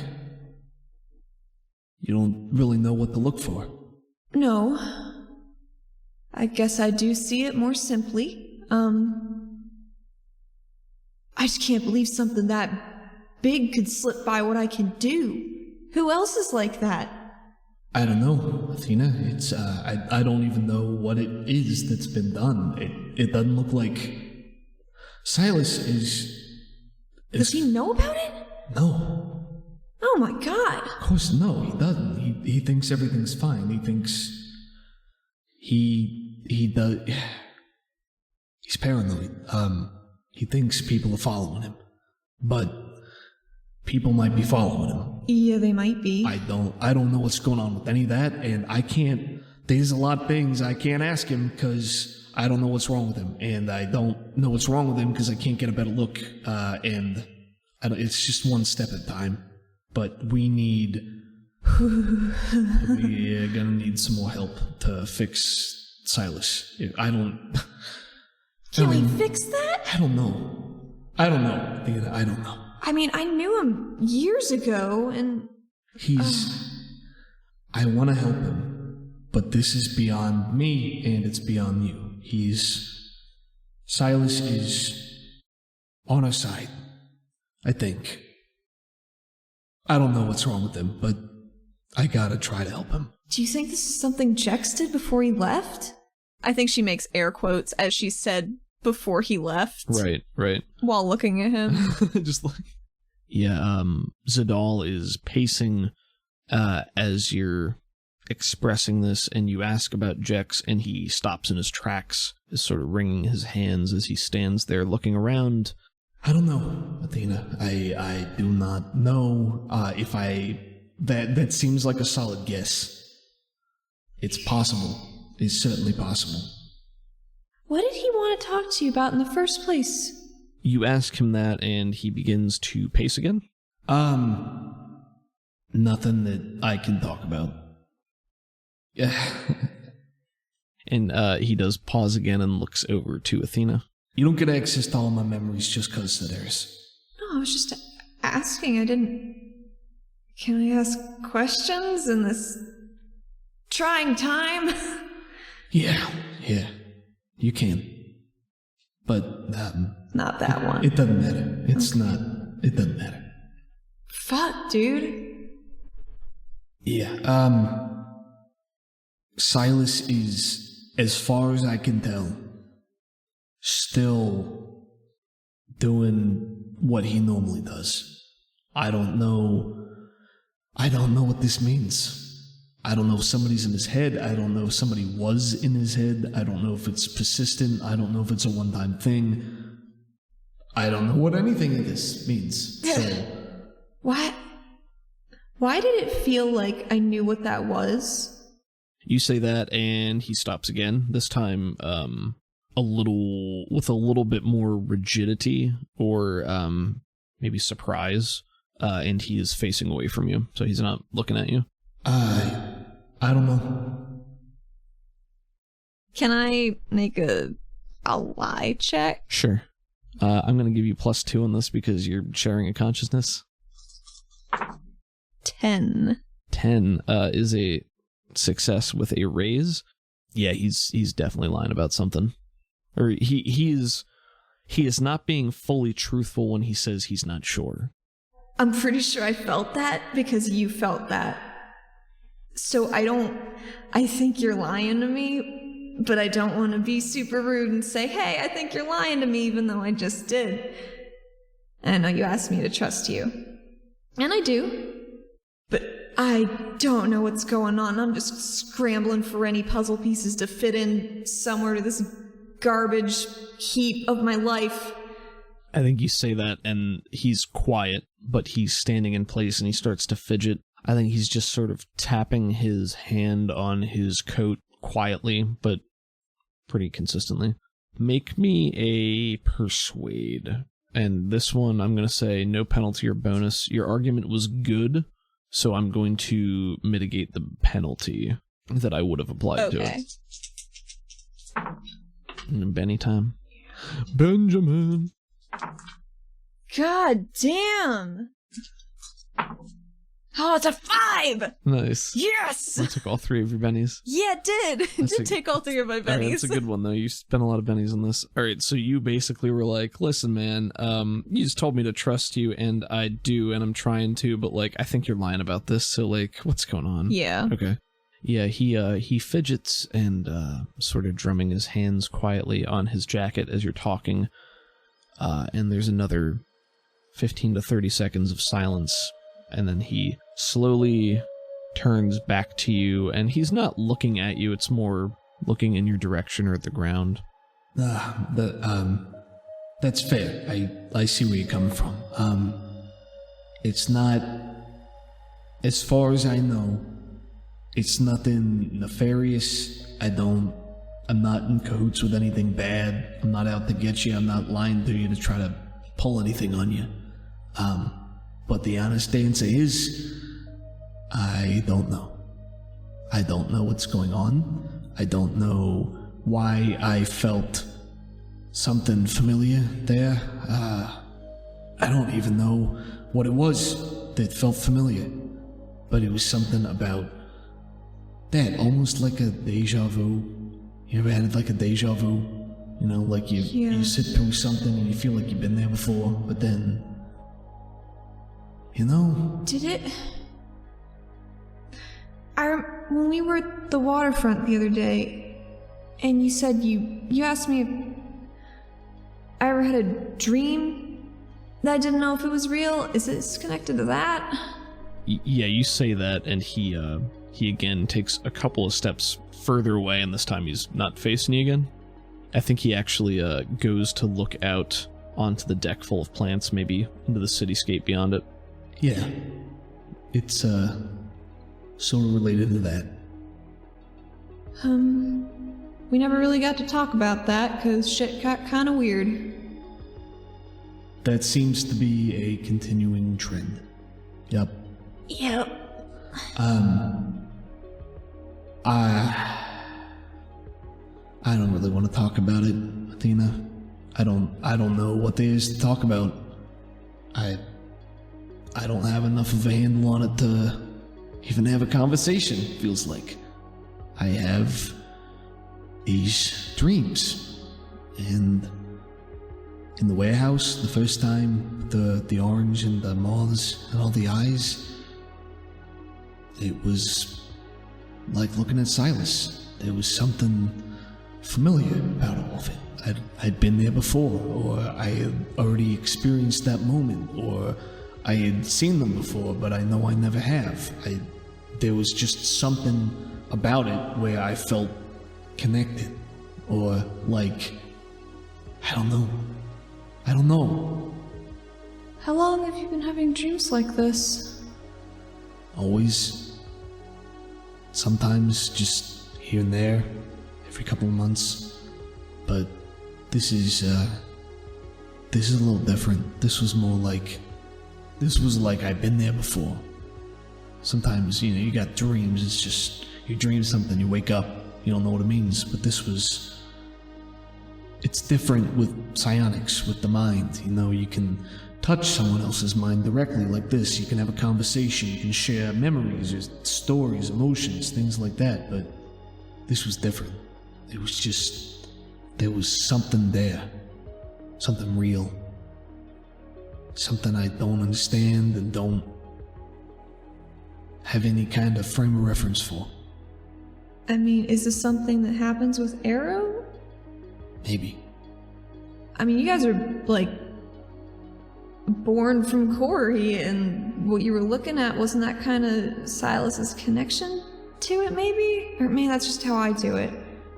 I don't know. I mean, that conceptually makes sense to me, but Maybe it's a bit of a leap, but it's all I got.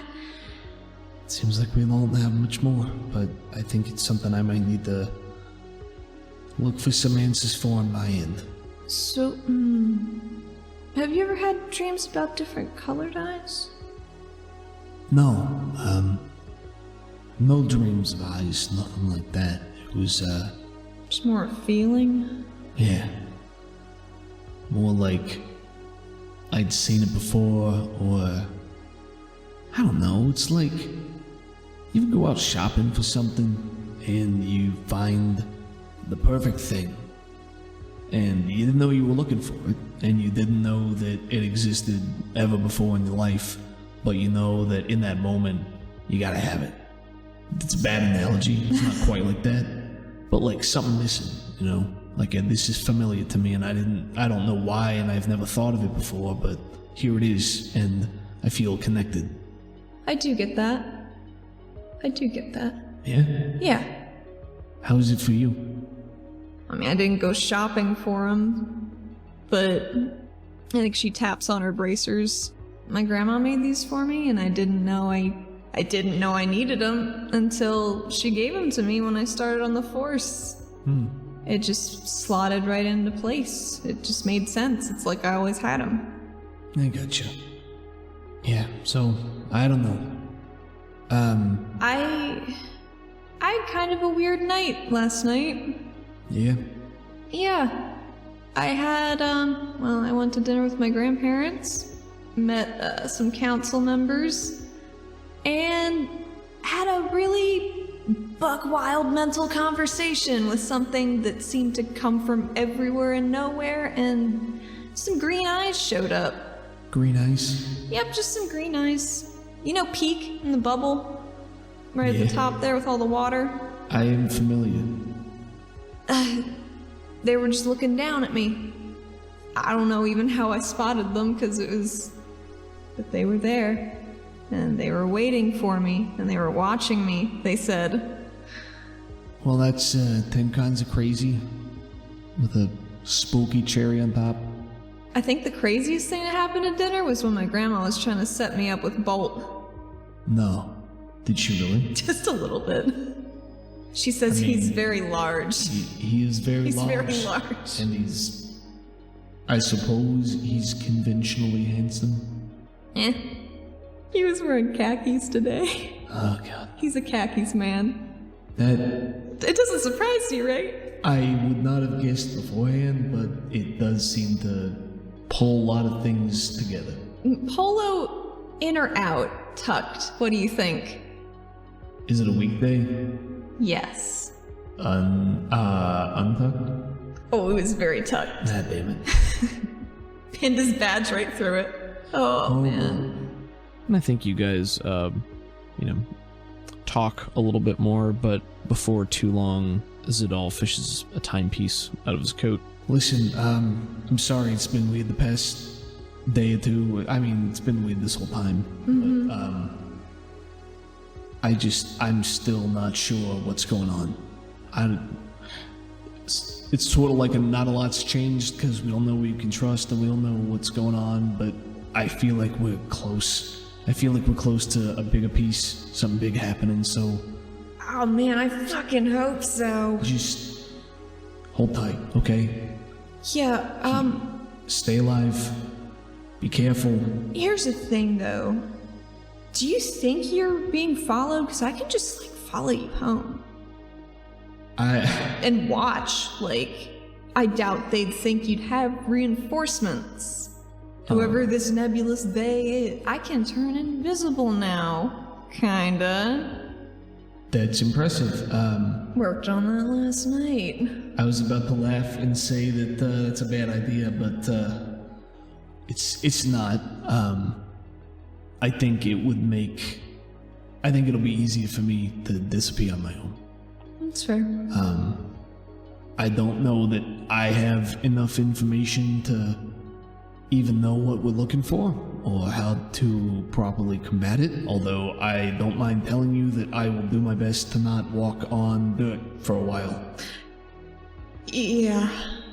So that's not really permissible for, living down here, but And I think he says that, and she gets, visibly not looking so hot, because she has been able to push that out mostly, but that was pretty fucked up what happened earlier. Oh, sure. I think she's looking pretty visibly shaken. Okay. Not so hot. Zidal does not notice that Athena is visibly shaken in this moment. I think Athena can tell that Zidal's kind of edging towards heading out, but she actually needs help with something, so she's gonna ask. Would you be able to give me a hand with something before you leave? I was gonna just ask Pavi to do it. But I am supremely Pavi-less tonight. what do you need help with? It's real dumb, but I need to get a really close haircut so I can fit into this fucking helmet.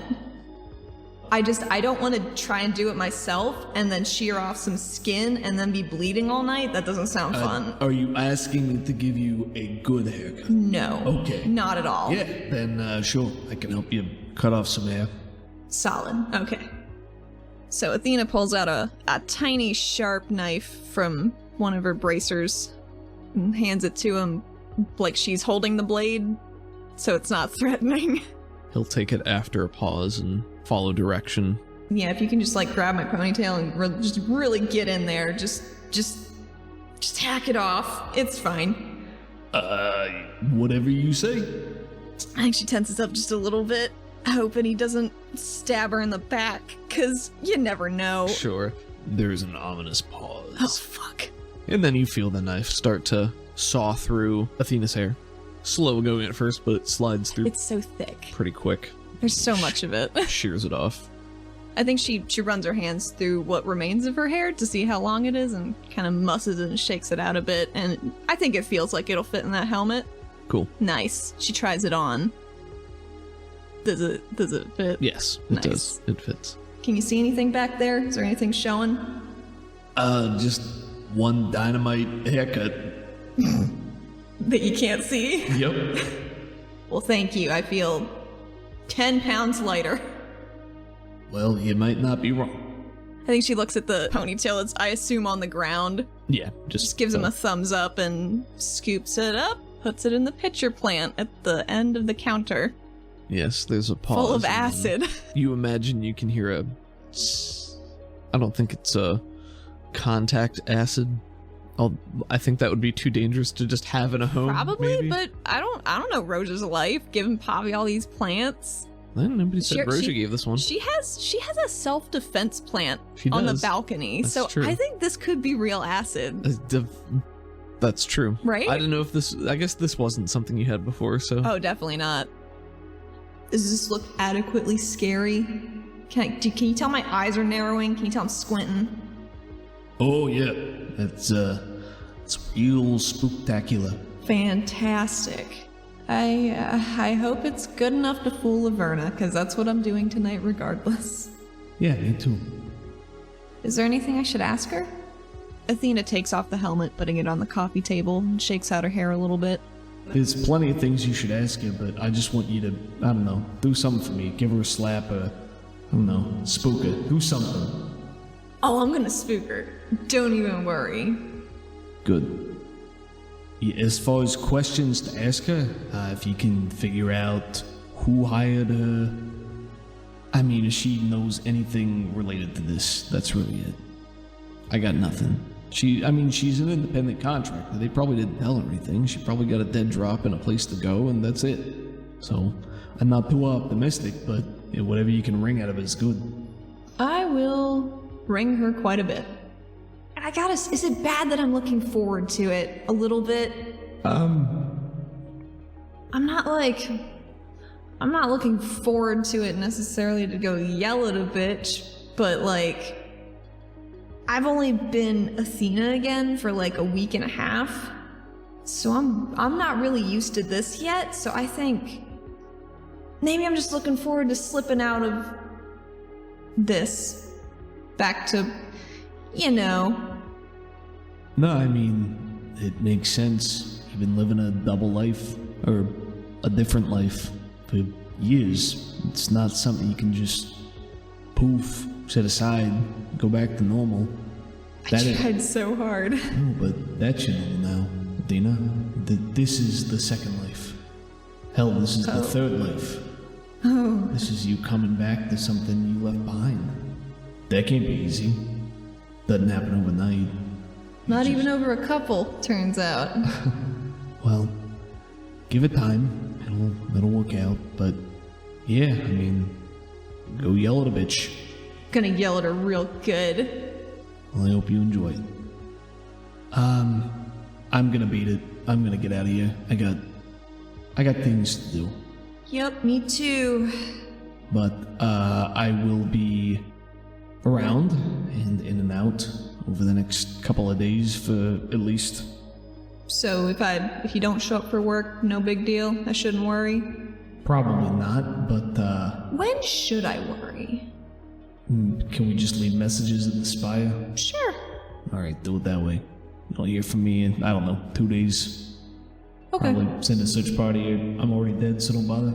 Cool. Can do. Alright. I'm not happy that things went crazy for you today, but I am glad you walked away and that Pavi is with Ms. Roja in recovery. Yeah, me too. Roja's a better friend than I am, because she's gonna get her all patched up. I don't think that means she's a better friend. I think that means she's a better doctor. A better healer. Whatever you want to call her.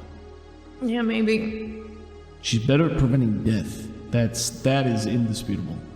Yeah, that seems accurate. On the spectrum of preventing to causing, you are polar opposites. I don't know. I've never had a fist fight with her, though. To be determined. Well, I would not advise it. She has more fist-like things than you do. She really does. She'd probably clean my fucking clock. I don't know. Depends. If it's just a fist fight, yeah, probably. What are you gonna do? Well, I know we've talked about mostly garbage and terrible things, but, it was nice not having to be alone tonight. Thank you. Yeah, no problem. It was a good visit. Think she, gestures towards the door, like, the front door, and is like, you going out that way, or? I figure I'll just head on out the back again. Yeah, sounds good. Hang in there a bit longer. Stay safe. You too. Cool. And he will open the sliding glass door out the back, and you watch him disappear over the edge. So now that Athena has seen Zadal out, she's gonna leave herself because she got her meeting to go to. Cool. She'd like to have her mask on, her full helmet. She'd like to have her hood up and be invisible for a minute or two till she gets onto the street and can be a little more stealthy. Okay. About her back alley she's taking to the Alair Resort side, where her meeting is. That sounds good. I would like you to roll me a... So you're going invisible to leave the apartment? Yep. Is your plan to stay invisible the whole way there? No. Okay, so you're just gonna Just for the first, minute or two till she gets to a place that she can blend in. I think that's fine. If you would like to first roll Essence to activate invisibility, we can then do Stealth for just crossing the city, probably. 4. 4 is a success. Go ahead and do Stealth. 5. Okay, yeah, I think you can very easily go invisible on the inside of your apartment and go outside and just get into the masses without too much trouble and make your way over and keep to yourself and just not attract attention. Cool. What does your invisibility look like? Before she leaves the apartment, she goes into her pocket and pulls out her little metal shavings, like she was practicing that one time it actually worked in the shop last night, so she's really hoping it goes off nice again. Crushes it up into a little glittery powder, and just makes it spin around her real fast. Really cool. Bends the light, reflects it nice. Excellent. Functional invisibility. So yeah, you make your way over towards the wall of the cavern / city. So this is South Central City. It's by the main tunnel leading out, although it's ground level rather than being raised up on the train tracks. Yeah. It's part residential and it's part resort housing. With a little tiny park in the middle. It's basically a giant apartment complex. There are sometimes Alair Resort employees or Alair Corp employees working here. A lot of them are tourists who are here from the surface. But it's also the lowest quality housing available to them. Mm-hmm. So, you can come and visit Caldonics, but, do you wanna? Yeah, this is about as seedy as it gets for this part of the city. Yeah. I imagine Athena slunk down some canals to get here, because it's right off of the main one. Sure. Right off of the Wheel Canal. Yeah, you could pretty easily do that. People mind their own business here. But how do you plan on getting to the room? Athena is going to teleport into the room. Very cool. Mm-hmm. But she's changing up her trappings. Whenever she's in her Artemis getup, it's going to be different. Oh, okay. That makes sense. It's actually... Thank God for Wizard. Thank God for Wizard. It's so handy. But she wants this to resemble as closely as possible Laverna's black poofy cloud, because she wants to be able to pin as much of this on Laverna if things go sideways. Ooh, that's pretty smart. Thank you. See, Athena's smart. She doesn't think she is, though, because she has very bad self-esteem. It's been a rough couple years for her. We can all identify with that sometimes. She's rolling untrained on self-esteem. Oh, God. Worth noting, Athena knows the distinction here. Laverna's poofing into this black mist does not in any way resemble the black shadows of these other people that you've been fighting. Figured that would have. Right. Worth mentioning, no correlation that you've been able to discern. Gotcha. It's just stylish. Who doesn't look good in black? Poorly described flavor for my part. Oh yeah, that thing's black. This is black. That's black. Color matters. Everything's black. Everything's black. But none of it's connected. You're way off. Color theory. Way off base. There's a lot of orange going around. It's a color, Athena. Oh, okay. Fuck me, I guess. Oh, jeez. Okay. Well, for how far you need to be able to teleport to get into the room, it's basically going to be the equivalent of 2 teleports. And you're going directly into the room, is that right? Yes. Okay, and you know which room it is? Okay. I assumed Thalassica would have clued her in on that at some point. I think that's probably fair. I mean, she was in the apartment for a while. Yeah. So let's say you either need a success with a raise on 1 teleport or 2 successes on 2. So 2 successes overall to fully make it there. A 9. Ooh, that's a success with raise, so you can teleport there. That's just the ones. Oh, perfect. And it's with a raise, so you use 1 less power point because you have channeling. I do. I'm also here pretty early because I wanted to make sure the room was all set and I could get into my armor, which has been dead dropped here for me. Excellent. Thank you, Thalassica. Yes. Okay, well, you get here. It's a very basic motel-looking room. the way that this building is structured, it's tall. Mm-hmm. It's rectangular floors. There's probably like 10 or 11 stories to it. I imagine the front that she didn't go in is like a motel. How when like you're at like they have the outdoor hallways with the little stairs that go up. So it's just like, you know what I mean? Yeah, I know exactly what you mean. And that's basically what I'm picturing A as big well. old window in the front of every room. Yeah. And it's exactly it. There's a window in the front of the room, but it's higher up. So it's Nice. like a cross between a hotel and a motel. Hotel, motel. Traditionally, motels are the Holiday Inn. Yeah. What does it look like when you teleport? That black mist? Yeah, she just kind of dissolves into a black, dark gray, misty cloud. And she knows what Laverna was talking about now with instead of going out instead of in like her lightning bolt would be. And I think it feels weird, but she powers through it. Gotcha. It's not her preferred method of travel, let's say. You become incorporeal and poof into this cloud, and it coalesces back in the motel room. Very nondescript. There's a bed, there's a dresser or two, there's Can a it be a monitor. Murphy bed? So I think this is a pretty shitty room, and there's like a Murphy bed and like a shelf hanging off of the wall as a nightstand kind of thing. Sure, so a like Murphy it just bed all being a bed that folds up into the wall. Like Yeah. you open a closet Space and a bed saver. comes out. It's supposed to be a space saver, but it's Supposed to usually shitty. usually really shitty. Well, it's usually because you can't afford more floor space, therefore Yeah. you have no room for a bed. So that's the trope, at least. Yeah. Anyway. So she gets into the room. She gets to work. Does she see a package? Yes. Excellent. There is a drop package containing everything you'd previously requested. Nice. So she starts to get into her new armor. She's got a stealthy armor with a lot of pockets on it for putting all of her sundries and whatnot. 'Cause you never know what you're going to need. She has a dark leather kind of hooded sleeveless coat, and it has attached these spiky black pauldrons Ooh. coming out of it for flair. She can't have her bracers on, so what I was thinking was she would just melt one of them very thinly up her entire arm. So it's like her shield arm, she can still use it like that. Ah, like Colossus. Like Colossus, it even has little segments in it. Oh my. For easy range of movement, I think. That makes sense to me. Yeah.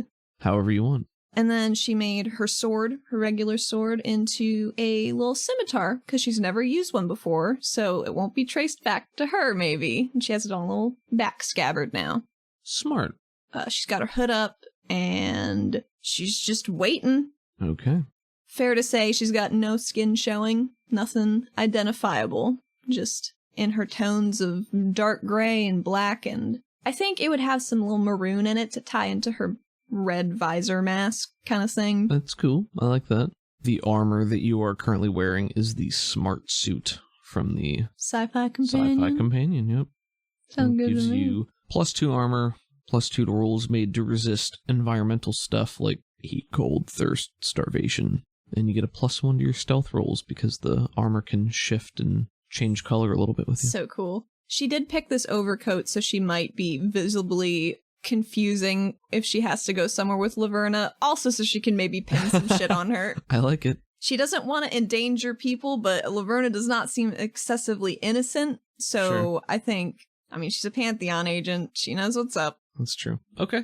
Well, so you are now seated here just waiting for her to show up, right? Yes, she put the one footstool in the room, like right in the middle of the room, and pointed this 3-headed lamp at it very ominously that she'll turn on when she comes into the room.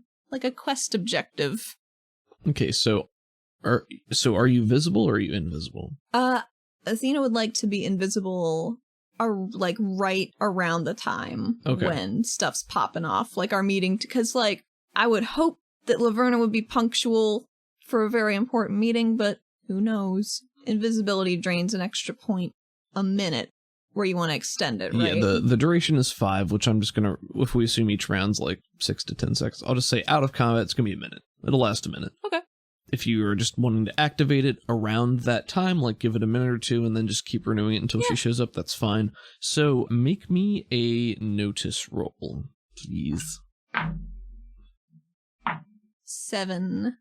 I think with a 7, it's silent for a while as you're sitting here waiting, and then you hear the barest soft thump right outside the room. And then there's a short pause, and a figure steps through the wall. Ooh. And they are dressed in black clothing, black leathers, sort of gilded on the edges with gold. It's Laverna. It's Laverna. I want to be coy about that. It's Laverna. She's dressed in black. Her clothing is gilded on the edges, very stylish, as is her mask. And just like previously, there are bits where skin would be showing, but she's fully invisible, so it's sort of these group of disembodied accessories and articles of clothing. But she walks through the wall, and when she does, it's not like she's a full cloud like she was before when she teleported. It's sort of like her form is blurry, like she's and being held together. Kind of? Yeah, so she's kind of in fog, like she's poofed herself out just a little bit so that she can slip through the atoms of the wall or something like that. That's awesome. So yeah, I love that. But then she becomes fully visible when she emerges on the other side and pauses. Her hands are in her pockets. It takes a look around at this dimly lit room, cautiously standing still for a moment, and then she begins to pace around the room, make sure, just take a look. Is anybody here? She'll walk towards the back, see if there's anybody in the bathroom, that sort of thing. And then she does come back to the main room, and sees a comfy chair and a stool in the middle of the room and starts walking towards the chair. And when she starts walking towards the chair, Athena turns the light on, and they're all pointed at the stool. So it's like one of those 3 neck ones, okay, you know what I mean? Where you yeah. can bend them wherever you want them to go. Okay, that's cool. I like that. So they're all pointing at the stool. Okay, and does doing this make you visible? No, I checked the rules and everything. I believe you. Okay. Or at least that's what the spell card said. Power card, excuse me. And okay, so you do that, and Laverna is walking forward, and the light clicks on, and she startles and jumps back just a little bit and says, "What the hell?" And just takes a look around, and then her instinct is to dive back and get behind a piece of cover, because there's no immediate threat, but this light is just turned on. Cover. So The Murphy bed's up. Alright, so I think so the light goes on, and Does she duck into the bathroom? yeah, I think the light goes on, and Laverna is caught in this Bigfoot walking deer in headlights moment of just like, oh shit. And then yeah, I mean, the only things that are here are the chair, the lamp, the stool, and then the hallway behind him, right? Right, yeah. I think she dashes back into the hall to just break line of sight or something like that. Gotcha. So you see her start to dash towards the back. I think Athena decloaks, but she does it really cool. Would you like to hear how? I would love to hear how. I think she holds out a hand that is still invisible, and all of the metal swirls into it and then condenses into like a little ball-bearing looking thing. And then she's visible because she has no more dust. Oh, okay. I like that. So she reveals herself a little bit by a little bit. Gotcha. So it's like this swooping dust slowly billowing through the air that starts to show us more and more of Athena and then condenses into a metal ball in her hand. Well, I guess it reveals more and more of Artemis. Artemis, sorry. Yes, of course. They're 'Cause clearly God. two different people. Clearly. Clearly, yes. So similarly named. Same height. Hey, maybe She doesn't have hair, though, okay, apparently. well, Artemis and Athena don't mean anything in the context of our setting. No, not like, at all. We're not using actual... it's just a goof. You It's know? just a goof. It's just fun. It doesn't matter. It just works. It just works. I think if you start to unveil yourself as she's running back, she will pause and she'll see what's going on. And Sitting there, waiting. Because, you know, Athena is often an opener in conversation out of necessity, so she wants her to come to her. Laverna seems like a person who likes to talk. oh yeah, absolutely. So Athena gleaned that in the very short time that they hung out together, for lack of a better word. So she thinks if she starts talking, she might tell her a little bit of what she wants without her even having to ask. Are you trying to intimidate her here? Or... Absolutely. Okay, then I like this, so I would like you to roll intimidate. 4. Okay, this is going to be a test of wills for her. She got a 3. Oh. So that is a success with no raise, but that means you can either distract her or make her vulnerable. We're not in combat right now, Right. but this is just looser, like... I think I'd just like her to be flustered. Then distracted, I think, is a good thing. Yeah, Laverna pokes her head around the corner and sees you coalesce, and the ball goes in your hand. She says, "Oh, that's a neat trick." Yeah, I thought so. Yeah, so, you're Artemis, right? Yes, I think you should know that, because I'm the one who set up the meeting. I knew that. I did. And she's like still kind of half behind it, like poking out, sort of, so that Do she... you want to come out here? Oh, yeah, sure, yeah. Takes quick steps back in there, and she's standing there next to the stool and sort of points at it and says, oh, this is for me here? This mine? Yes, it's yours. Oh, it looks right comfy, thanks. And she sits down, plops herself down in she crosses her one leg, and it's a little jittery. Okay. And she holds her hands there and says, oh, I know we're here for business and all, but I just gotta say, you got a great coat. That's a great coat. It looks so good. It's kind of like one I got here. They're different, I know they're different, but you clearly got some good style. You got some good ideas. I do have some good ideas occasionally. Oh, I'm sure you do. Mm-hmm. And I this think... is real exciting. Oh, this is real exciting for me. Oh, I'm so glad. I'm sorry. I'm real nervous. Why? Oh, I mean, because you're Artemis. That's really cool. I didn't think I'd ever get to meet you. You're kind of like, you're sort of like a boogie person, but I don't know. A boogie person. I don't know. I don't want to assume, but it's just Artemis. You're like Pantheon legend, Well, yeah, a little bit. Yeah. Oh, I'm sorry. I don't mean to gush. It's real nice to meet you. I'm blushing. You can't tell. But... Oh, okay. Well, I'm real excited for whatever you got for me. Oh, This is such a treat for me. Well, it's funny you should say that, because I'm actually here because you fucked up. You fucked up spectacularly. I had to come here from the fucking surface to sort this out. This was not an easy trip for me. Oh no. Oh no, yeah. What did I do? Well, what happened on your last job? Can Just you- give me a play-by-play. Well, I went to fulfill the contract parameters, which I did to the best of my knowledge. And What were the then parameters? I was supposed to go to a specified location for further instructions, and I did. And there's a pause, and she sort of stares off, and I woke up somewhere else, and a lot of things were going on. I don't quite understand where there's that gap of time. What happened? I was... And she sort of puts her hand up to her head and rubs it a little bit and says, I don't know. I went there and I must have passed out, or something attacked me, or... So you can't remember it all, can you? And she sort of looks off to one side, as almost like she's forgotten that Artemis is there, having this conversation with her. Well, I didn't say I didn't remember it all. I know I went where I was supposed to go, and then I woke up somewhere else. And she sort of trails off and doesn't come to a conclusion, but sort of like looks back to you. So you woke up, and then what happened then? There was I was in a warehouse, and there were a couple of these, what do they call them? I don't know, police force, the cops, The regulators.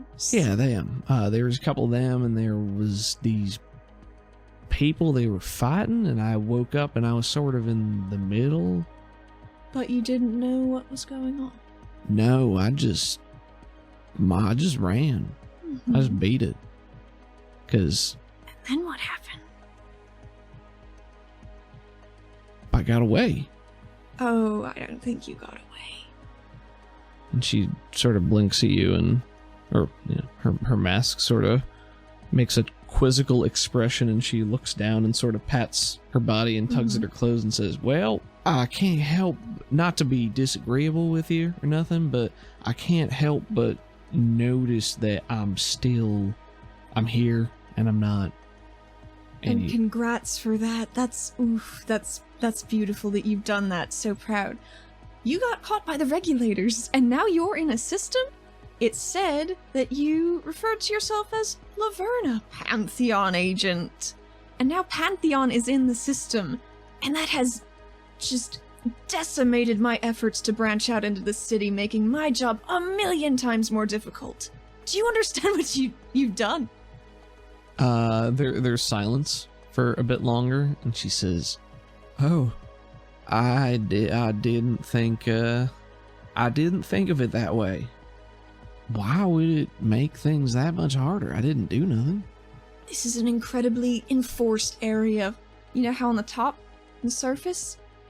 It's like, yeah, they're the Force. No, down here they are Force. They just take care of business. So now you've endangered every operative in the city because now they're looking for us. Do you understand what I mean?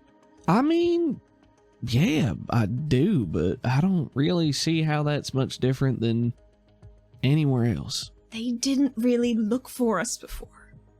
Do you know how hard it is to run a company? It's so fucking hard. Make me a persuade at +2, because I feel like it's a decent argument that's believable to her.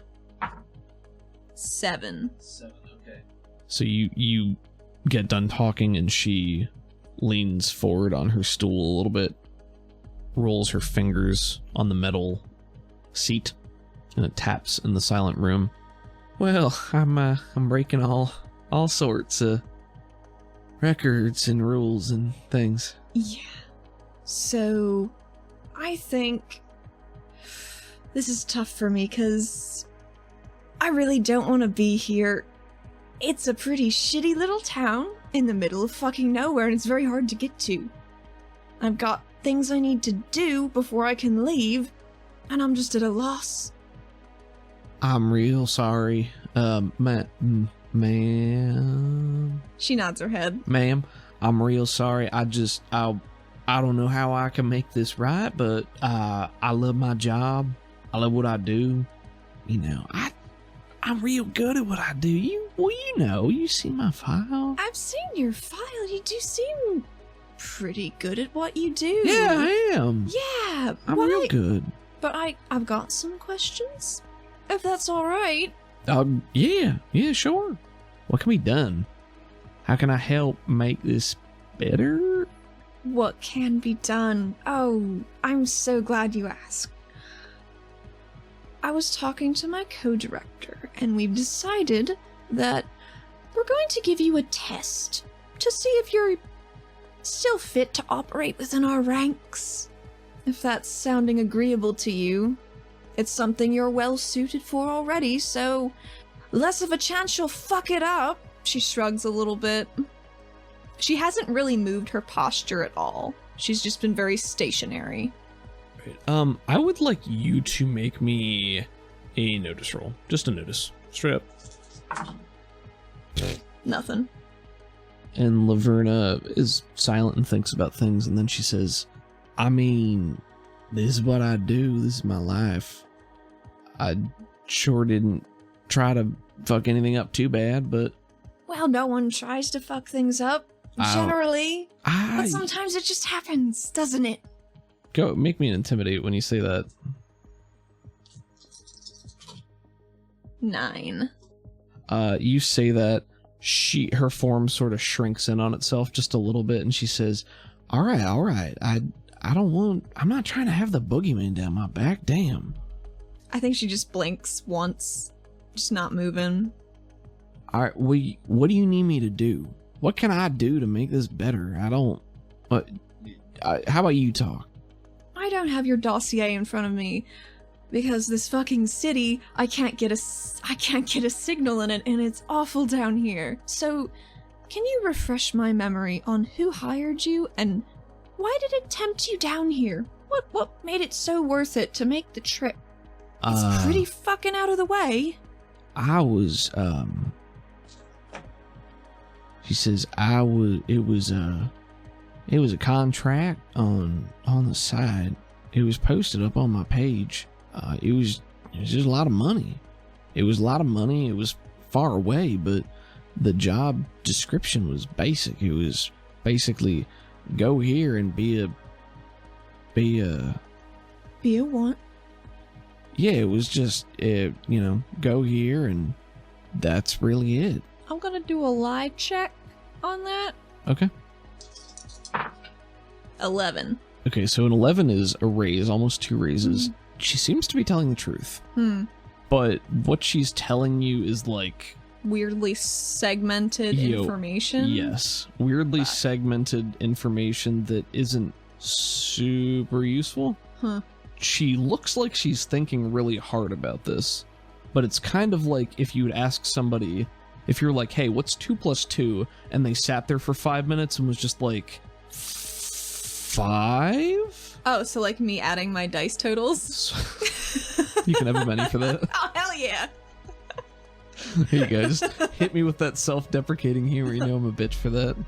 I'm pretty good at it. Don't. I don't want to sit here and listen to you disparage yourself. Your beautiful, perfect self. Okay, cool. I love you. I love you too. But yeah, so you're sitting here and Laverna is giving you answers, which she believes are accurate, that appear to take her far more effort than they should. What was your last question? I don't remember. What did you ask her that she didn't already answer? How much money was it for? Seems like a lot. It was a lot. Yeah. It was, it was going to help me settle some debts. You can pull up my profile. It's on there. Well, I can't do it down here, can I? I Just don't said know. the signal shit. Well, I know the signal shit, but there's hardwire connections. Oh yeah, I'll just fuck off to the internet cafe down the block. Damn, sorry. I figured maybe you did some research. Said it was a big deal, but apparently it's not big enough a deal to look at my fucking profile, is it? Damn. I think her eyes like flutter behind, like she's rolling her eyes. It's been a weird couple of days for me, so you'll forgive me if I don't remember the specifics. Also, worth noting, like, this is another piece of information that, like, she should be able to tell you. Like, she should be able to give you this without it. Like, it's weird that she's pushing back against this so hard. Well, I'm here to investigate some things besides you, so you're gonna help me out with them. That's part of your test. Oh, all right. What do you need help with? Well, very specifically, I need help gathering intel on a man named Harlan Troya. She, I think she pulls out a little flip notebook from her jacket pocket, flips it out, crosses one of her legs, so it's like a disembodied boot floating next to another boot, Gotcha. and just sort of like bouncing up and down a little bit as she sits there on the stool. Like nervously, or just... You can't tell, maybe. Just bouncing. Probably, maybe it's like a little nervous habit, and it's a little nervous. Just habit. Because fucking Baba Yaga's sitting right across from you. Harlan Troya, he works at the Golden Lotus Casino. He's some sort of pit boss or something. I don't really know what he's connected to yet, but I need... well, that's what you're here for. I need all of his shameful dirt.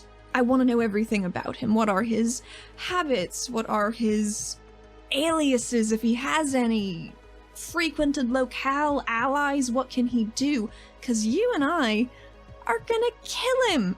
So this whole time you've been talking and she's, looking down and writing. And when you say kill him, she looks up and her mask is a little more surprised. And she says, Well, at the end there, I was going to ask you if this is an ex-boyfriend or someone that you're trying to get hooked up with, but it looks like I was going in the wrong direction, huh? Oh yes. Yeah, He also, apparently, he likes to go... that big crystal fucker in the East City with the... He likes to bet on whatever the fuck they do there. oh. That's some legwork done for you. You're welcome. Oh, alright, so you're just looking for info? Just information dossier? I need to know everything about him that you can possibly dig up. I can surely try. Good. I'm glad this is coming out so well. Yeah, I mean, not easy access to electronic information. That's going to make it a little harder. But I can definitely follow him and maybe get some stuff like that, I think that would be very good. All right, sure. So what's job pay? Well, the job pays in a way that you continue to be able to operate as a Pantheon agent. Why, you're gonna shake me down for free labor? Do you want me to remind you how bad of a situation you've put me in? All right. I don't think I need to retread that. Damn. Sort of angrily scrawls a few things in the notebook and flips it closed and stuffs it in her pocket, crosses her arms and sort of huffs in on herself. Pouting. Oh, she's super pouty, Oh, like man. almost comically so. Fuck. Got any errands for me to run? Pick up your dry cleaning, polish your boots, anything like that? Well, you can untwist your panties for a start. Or I guess you're not even wearing them, are you? I think that gets you a quirk from the mask. And she says, is that a come on? Because that don't really match this situation very well. Then you should know it's not. All right, well, is that all? How are you going to contact me? How are we going to do this? We're on a bit of a deadline, and I don't even know what it is, so the faster the... Well, problem is you can't learn everything there is to learn about a person in blink of an eye. It takes time, it takes resources, energy. How much time would you need, Laverna?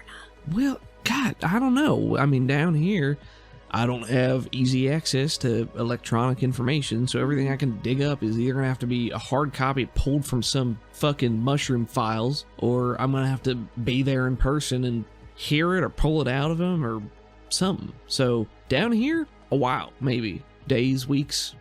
I'll try to make it days. How about... I will give you...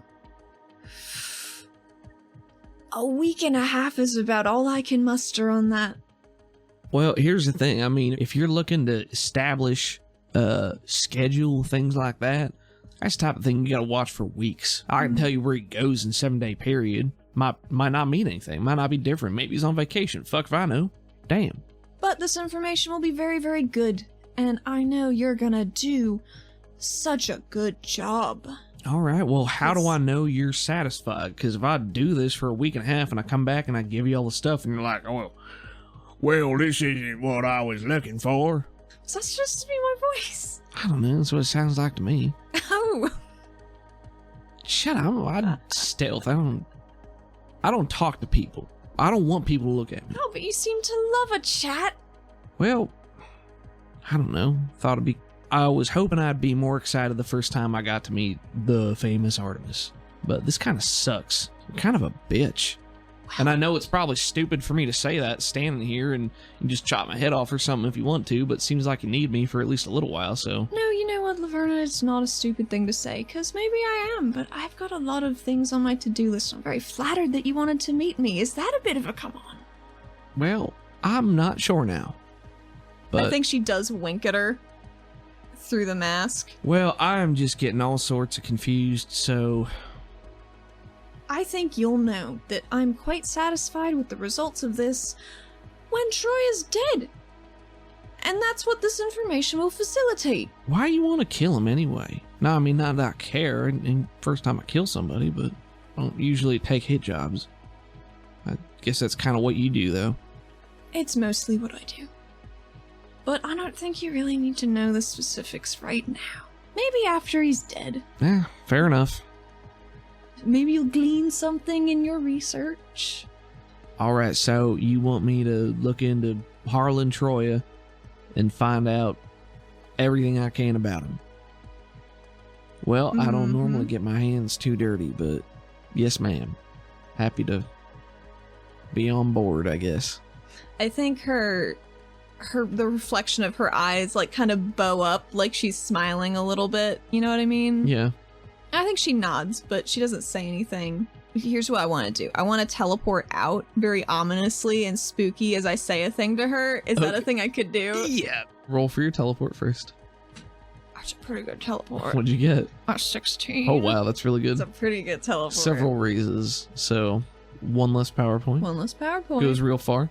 She stands up from the chair and she dusts off her coat, though it's new and not dusty at all. But Laverna doesn't know that. That's true. And as she walks forward, her legs start to dissolve first as she's walking forward. And it kind of, the black cloud of smoke goes up her. She gets over to Laverna as she's dissolving and she puts a dissolving hand on her shoulder. And the mist just goes up her entire body. And the last thing that Laverna sees are her glowing eyes. Well, this has been a lovely chat, Laverna. Thank you for your time. And remember, this is your one and only chance. Don't fuck it up. I know more than one way to make an invisible girl disappear.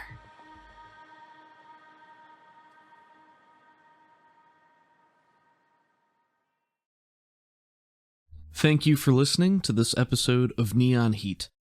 Savage Worlds is owned by the Pinnacle Entertainment Group, and you can find them and their products online at peginc.com. You can find our website at rpgforyouandme.com, where we update weekly with new episodes, character art, and bios. Neon Heat features the music of the very talented Crockett, who you can find at crockett.bandcamp.com and on Twitter at Crockett80s. This episode also includes a special composition by Busted Boot Music, who you can find at bustedboot.bandcamp.com. We're on Twitter at RPG4YouAndMe, and Allie is at UCTheHat, where she posts art from the show.